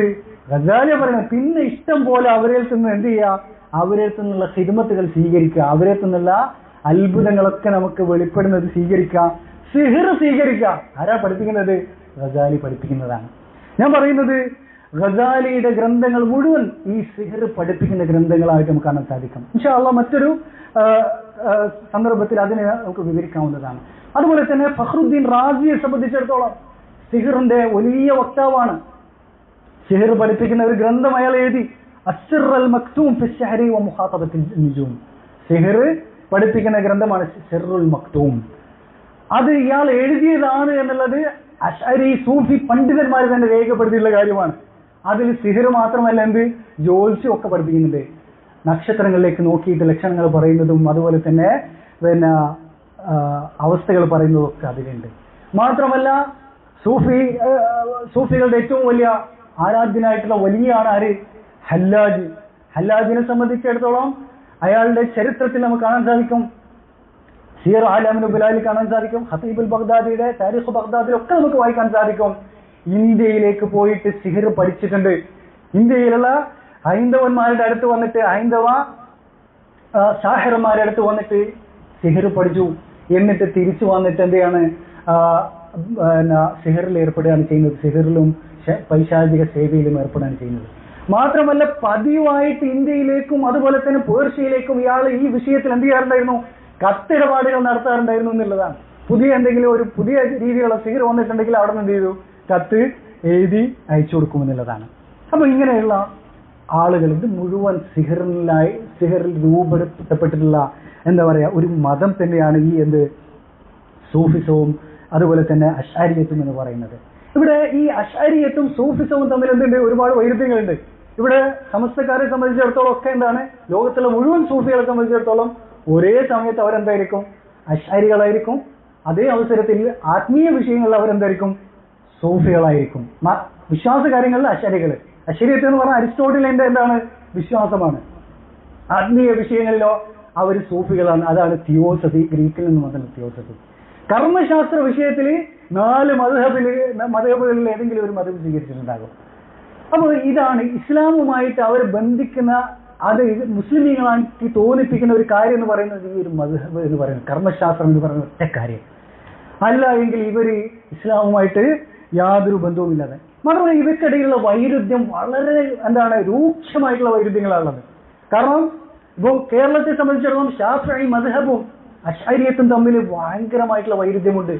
ഷാഫിഈ മദ്ഹബിലുള്ള അതിന്റെ ഉപജ്ഞാതാവായിട്ടുള്ള ഇമാം ഷാഫിഈ ആണെങ്കിലും അദ്ദേഹത്തിന്റെ ശിഷ്യന്മാരെല്ലാം തന്നെ സലഫു സാലിഹീങ്ങളുടെ അഖീദയിലുള്ള ആളുകളാണ്. അവരെല്ലാം സലഫികളാണ്. ഇവര് തേനി എന്തൊക്കെ പഠിപ്പിച്ചിട്ടുണ്ട് അതൊക്കെ പഠിപ്പിച്ച ആളുകളാണ്. ആ അവസ്ഥ. അതുകൊണ്ട് തന്നെ എന്ത് ചെയ്യും, ഈ അശരീയത്തും എന്തുണ്ടാവും, ഈ ഷാഫി മതവും തമ്മിലുള്ള എന്തുണ്ടാവും, വൈരുദ്ധ്യം വളരെ എന്തായിരിക്കും, രൂക്ഷമായിരിക്കും. മാത്രമല്ല ഈ സൂഫിസവും അശരീയത്തും തമ്മിൽ എന്തുണ്ട്, മറ്റൊരു വൈരുദ്ധ്യമുണ്ട്. എന്താണ് ഞാൻ പറഞ്ഞതുപോലെ ഈ അശരീയത്ത് എന്ന് പറയുന്നത് അരിസ്റ്റോട്ടിലിന്റെ എന്താ പറയുക തത്വശാസ്ത്രമാണ്. എന്നാൽ സൂഫിസം എന്ന് പറയുന്നത് അഫ്ലാത്തോൻ പ്ലാറ്റോന്റെ എന്താണ് ആത്മീയ ലൈനാണ്, മാർഗമാണെന്നുള്ള. അതിന്റെ ഇടയിൽ എന്തുണ്ട്, ഭയങ്കരമായിട്ടുള്ള വൈരുദ്ധ്യമുണ്ട്. ഒരു നിലക്കും അത് യോജിക്കാത്ത വൈരുദ്ധ്യങ്ങളുണ്ട്. അപ്പൊ ഇവിടെ കേരളത്തെ സംബന്ധിച്ചിടത്തോളം ഇവിടെ ഒരുപാട് വിവാദങ്ങളുണ്ട് അല്ലേ. ഇപ്പോ AP സമസ്തയിലുള്ള പേരോടും പൊന്മളയെ പോലുള്ള ആളുകളും ഒരു പക്ഷത്ത്, മറ്റൊരു പക്ഷത്ത് എന്താ പറയാ റഹ്മത്തുള്ള കാസിമിയെ പോലുള്ള ആളുകൾ, അതേക്ക് നൗഷാദ് അഹ്സനി പോലുള്ള ആളുകൾ തമ്മിലുള്ള ഏറ്റുമുട്ടലുകൾ. ഈ ഏറ്റുമുട്ടൽ എന്തെന്നാണ്, ഈ പേരോടിനെ പോലുള്ള ആളുകൾ അശ്അരി ഗ്രന്ഥങ്ങളിൽ നിന്ന് എന്താ പറയാ ബേസ് ചെയ്ത് സംസാരിക്കുന്ന ആളുകളാണ്. അവർക്കെതിരായിട്ട് പൂർണ്ണമായിട്ട് തീവ്ര സൂഫിസ ലൈനിൽ സംസാരിക്കുന്ന ആളുകളാണ് എന്ത് ഈ റഹ്മത്തുള്ള കാസിമിയും അതുപോലെ നൗഷാദ് അഹ്സനി പോലുള്ള ഒരുപാട് തരീഖത്തുകാരായിട്ടുള്ള ആളുകളും ഒക്കെ തന്നെ. അപ്പൊ അവർക്കിടയിലുള്ള വൈരുദ്ധ്യങ്ങൾ മാത്രമല്ല, ഏതെങ്കിലും ഒരു പണ്ഡിതൻ ഷാഫി ഫിഖ് കൂടുതൽ പഠിച്ചിട്ടുണ്ടെങ്കിൽ എന്താണ് ഇവരോട് എന്തെങ്കിലും ഭയങ്കരമായിട്ടുള്ള എന്തുണ്ടാകും, പ്രശ്നങ്ങൾ ഉണ്ടാകും. എന്നാൽ പോലും ഇവർക്കൊന്നും തന്നെ എന്ത് ചെയ്യാൻ പറ്റില്ല.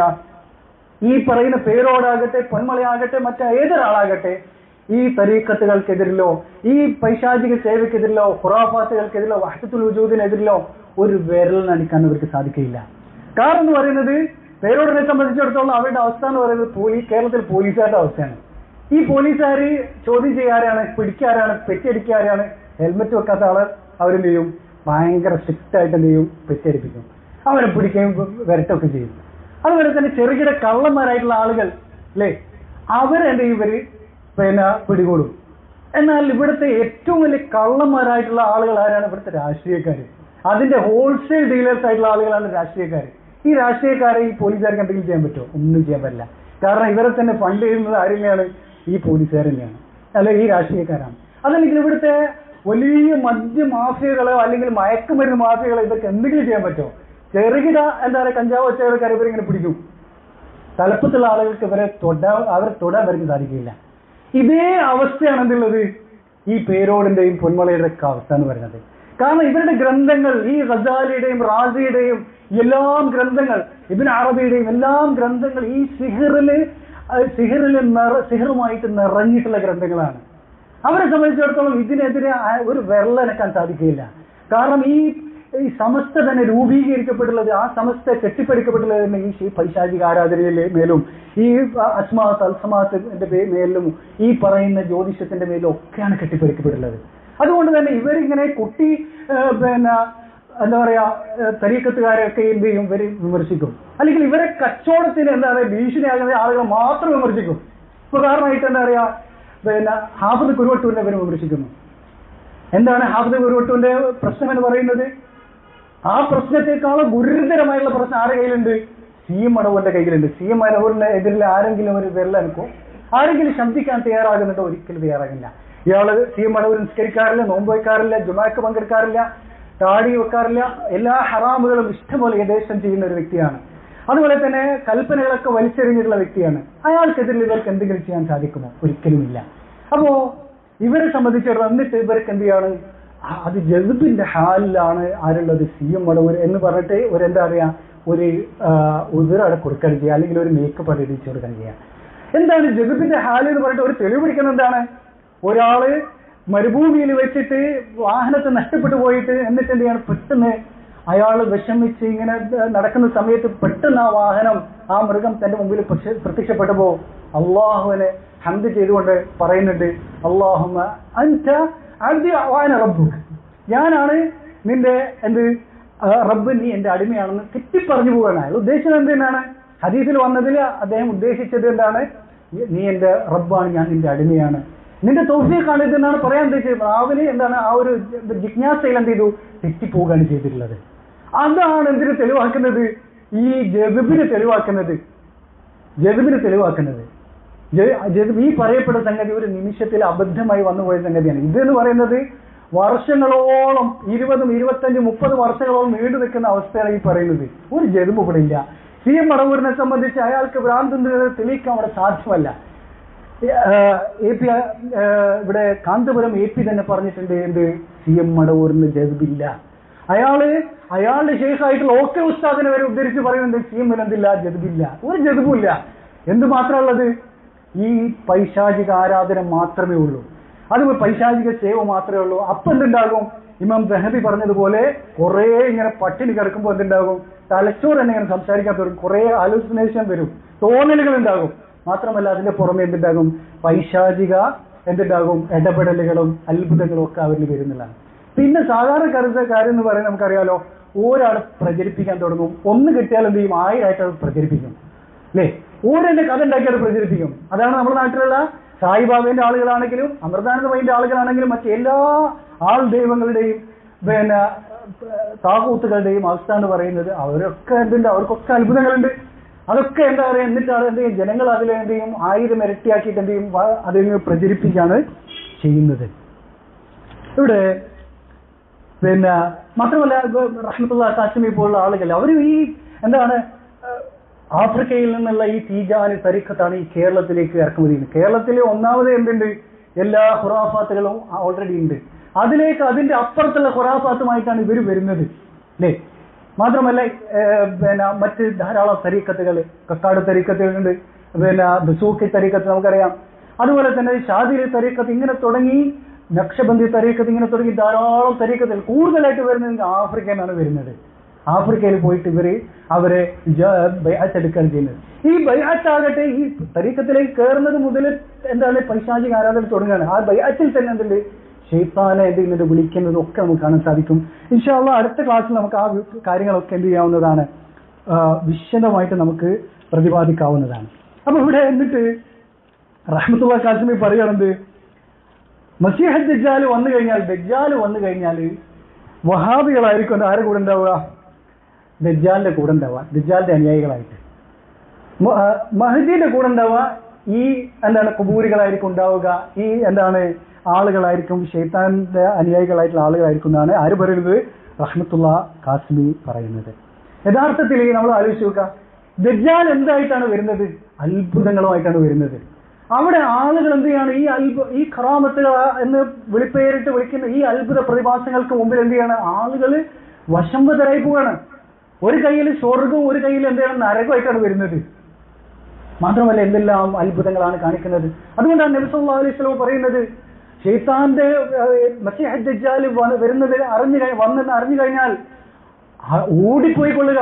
കാരണം ഇയാളുടെ എന്താണ് അത്ഭുതങ്ങളിൽ, ഈ മാസ്മരിക പ്രതിഭാസങ്ങളിൽ എന്ത് ചെയ്യും? അതിൽ വീണു പോകുമെന്നുള്ളതാണ്. അത് വീണു പോകുക വഹാബികളായിരിക്കോ അല്ല ഈ സമസ്തക്കാരായിരിക്കും. നമ്മൾ ചിന്തിച്ചു നോക്കുക, ഇവിടെ ഈ CM മടവൂരിന്റെ എന്താണ് ഈ കള്ളക്കറാമത്തുകളിൽ വീണു പോയിട്ടുള്ള ആളുകൾ, ഈ ശൈത്താനിയത്തുകളിൽ വീണു പോയിട്ടുള്ള ആളുകൾ തന്നെ ആയിരിക്കും അതിൽ വീണു പോവുക? ദജ്ജാലിന്റെ ഖവാരിഖൽ ആദാത്തുകളിൽ എന്ത് ചെയ്യുക? വീണു പോവുക. ഈ CM മടവൂരിന് പിന്നെ മടവൂർ കാഫില എന്ന പേരിൽ പരിപാടികളൊക്കെ ഇങ്ങനെ എന്താണ് എപ്പിസോഡുകളായിട്ട് ഇങ്ങനെ പരിപാടികളുണ്ട്, അല്ലേ? ദജ്ജാൽ വന്നു കഴിഞ്ഞാൽ ഇവരായിരിക്കും ദജ്ജാൽ കാഫില എന്ന പേരിൽ എന്ത് ചെയ്യും? ഇവരെ അപ്പം പരിപാടി ചെയ്യുന്നത് നമുക്ക് കാണാൻ സാധിക്കും. അപ്പോ നമ്മളല്ല വഹാബികൾ, സലഫികളായിട്ടുള്ള ആളുകൾ എന്ന് പറയുന്നത്, നമ്മൾ ഏതൊരു വ്യക്തിയും എന്ത് അത്ഭുതം തന്നെ കാണിക്കട്ടെ, ഇനി തീന്റെ മുകളിൽ എന്ത് ഡാൻസ് കളിക്കട്ടെ, അതല്ലെങ്കിൽ വെള്ളത്തിന് മുകളിൽ എന്ത് ചെയ്യണം, പിന്നെ പുഴയുടെ മുകളിൽ കൂടെ നടക്കാൻ വിചാരിക്കുക, ആകാശത്തിലൂടെ പറക്കാൻ വിചാരിക്കും, നമ്മൾ അതിൽ അത്ഭുതപ്പെടില്ല. നമ്മൾ അതിന്റെ അയാളുടെ വിശ്വാസവും കർമ്മവും ഖുർആനും സുന്നത്തിനോടും എന്ത് ചെയ്യും? തട്ടിച്ചു നോക്കാൻ ഇമാം ശാഫിഈ റഹ്മത്തുള്ളാഹി പറഞ്ഞതുപോലെ തന്നെ. അതല്ലെങ്കിൽ അല്ലാഹു സുബ്ഹാനഹു വ തആല പറഞ്ഞിട്ടുള്ളത് അതേ കാര്യം തന്നെയാണ്. അലാ ഇന്ന ഔലിയാ അല്ലാഹി ലാ ഖൗഫുൻ അലൈഹിം വലാ ഹും യഹ്സനൂൻ എന്ന് പറഞ്ഞിട്ടുള്ള അല്ലദീന ആമനൂ വകാനൂ യത്തഖൂൻ. ഈ തഖ്വയും ഈമാനും നമ്മൾ പരിശോധിച്ച് നോക്കും. ഈമാനും തഖ്വ ഉണ്ടെങ്കിൽ വലിയാണ്. അത് വലിയാകണമെങ്കിൽ കറാമത്ത് ഈ അത്ഭുതങ്ങളൊന്നും നമുക്ക് ആവശ്യമില്ല. ഇനി അത്ഭുതം ഉണ്ടെങ്കിലും നമുക്ക് പ്രശ്നമില്ല. ഇതാണ് നമ്മുടെ മാനദണ്ഡം എന്ന് പറയുന്നത്. അതുകൊണ്ട് തന്നെ ദജ്ജാലിൽ ഒരിക്കലും സലഫികൾ എന്താവില്ല, വീണുപോയില്ല എന്ന് നമുക്ക് ഉറപ്പിച്ച് പറയാൻ സാധിക്കുന്നതാണ്. മാത്രമല്ല ഇവിടെ നമുക്കറിയാം ജിന്നുമ്മമാര്, എത്ര ജിന്നുമ്മമാരാണ് ഈ കേരള നാട്ടിൽ മുഴുവനായിട്ട് കാണാൻ സാധിക്കുന്നത്. ഈ അടുത്ത് കാസർഗോഡിലെ ഒരു ജിന്നുമ്മ, ആ ജിന്നുമ്മ എന്ത് ചെയ്തിട്ടുണ്ട്? ഒരാളെ എന്താണ് തട്ടിയ പേരിൽ എന്ത് ചെയ്യുന്ന അകത്തായിട്ടുണ്ട്, അല്ലേ? ആ പെണ്ണ് എന്തിന് അവസാനം അകത്തായ എന്തിനാണ്? ജിന്നുമ്മയായിട്ട് പണം ഇരട്ടിപ്പിക്കാൻ, സ്വർണം ഇരട്ടിപ്പിക്കാന്നുള്ള വാഗ്ദാനത്തിൽ ആളുകൾ പോകുന്നതാണ്. അവസാനം പിന്നെ എന്താണ് പെൺവാണിഭം നടത്തി എന്നുള്ളതാണ്, അല്ലെങ്കിൽ എന്താ പറയാ ഈ ലൈംഗിക ചൂഷണം ചെയ്തിട്ട് ഭീഷണിപ്പെടുത്തി അതിൽ ബ്ലാക്ക്മെയിൽ ചെയ്യാൻ ചെയ്തിട്ടുള്ളത്, എന്നിട്ട് കൊല്ലുകയാണ് ചെയ്തത്. ഈ പെണ്ണിന്റെ അടുത്ത് എന്ത് ചെയ്തിട്ടുണ്ട്, കാന്തപുരം AP പലപ്പോഴായിട്ട് സന്ദർശിച്ചിട്ടുണ്ട് എന്നുള്ളതാണ്. ഇങ്ങനെയുള്ള ആളുകളുടെ അടുത്തൊക്കെയാണ് ഇവർ പോകുന്നത്. ഇതാണ് ഇവരുടെ ദീൻ എന്ന് പറയുന്നത്. അപ്പോ ഇവിടെ വെച്ച് നമുക്ക് നിർത്താം. ഇൻഷാ അല്ലാഹ് അടുത്ത ക്ലാസ്സിൽ ഈ സൂഫിസം എന്ന് പറയുന്നത് അത് പരിപൂർണമായിട്ട് സിഹറിലും പൈശാചിക ആരാധനയിലും അടിസ്ഥാനപ്പെടുത്തിയതാണെന്നുള്ളത് അവരുടെ ഗ്രന്ഥങ്ങളിൽ നിന്ന് വിശദമായി പ്രതിപാദിച്ചുകൊണ്ട് നമുക്ക് സംസാരിക്കാവുന്നതാണ്. അള്ളാഹു സുബ്ഹാനഹു വ തആല നമുക്ക് തൗഫീഖ് നൽകട്ടെ. അള്ളാഹു നമ്മുടെ ഈ ഉമ്മത്തിനെ ഇവരുടെ ഷർറുകളിൽ നിന്ന്, ഇവരുടെ കുതന്ത്രങ്ങളിൽ നിന്ന് അള്ളാഹു എന്ത് ചെയ്യട്ടെ, സംരക്ഷിക്കട്ടെ. അള്ളാഹു മുസ്ലിമീങ്ങൾക്ക് ഈ ഉമ്മത്തിന് ഹിദായത്ത് നൽകുമാറാകട്ടെ. അല്ലാഹുമ്മ അരിനൽ ഹഖ ഹഖൻ വർസുഖ്ന ഇത്തിബാഅഹ് വഅരിനൽ ബാതില ബാതിലൻ വർസുഖ്ന ഇജ്തിനാബഹ്. വഹാദ വല്ലാഹു അലം വസല്ലല്ലാഹു വസല്ലം വബാറക അലാ നബിയിന മുഹമ്മദ് വൽഹംദുലില്ലാഹി റബ്ബിൽ ആലമീൻ.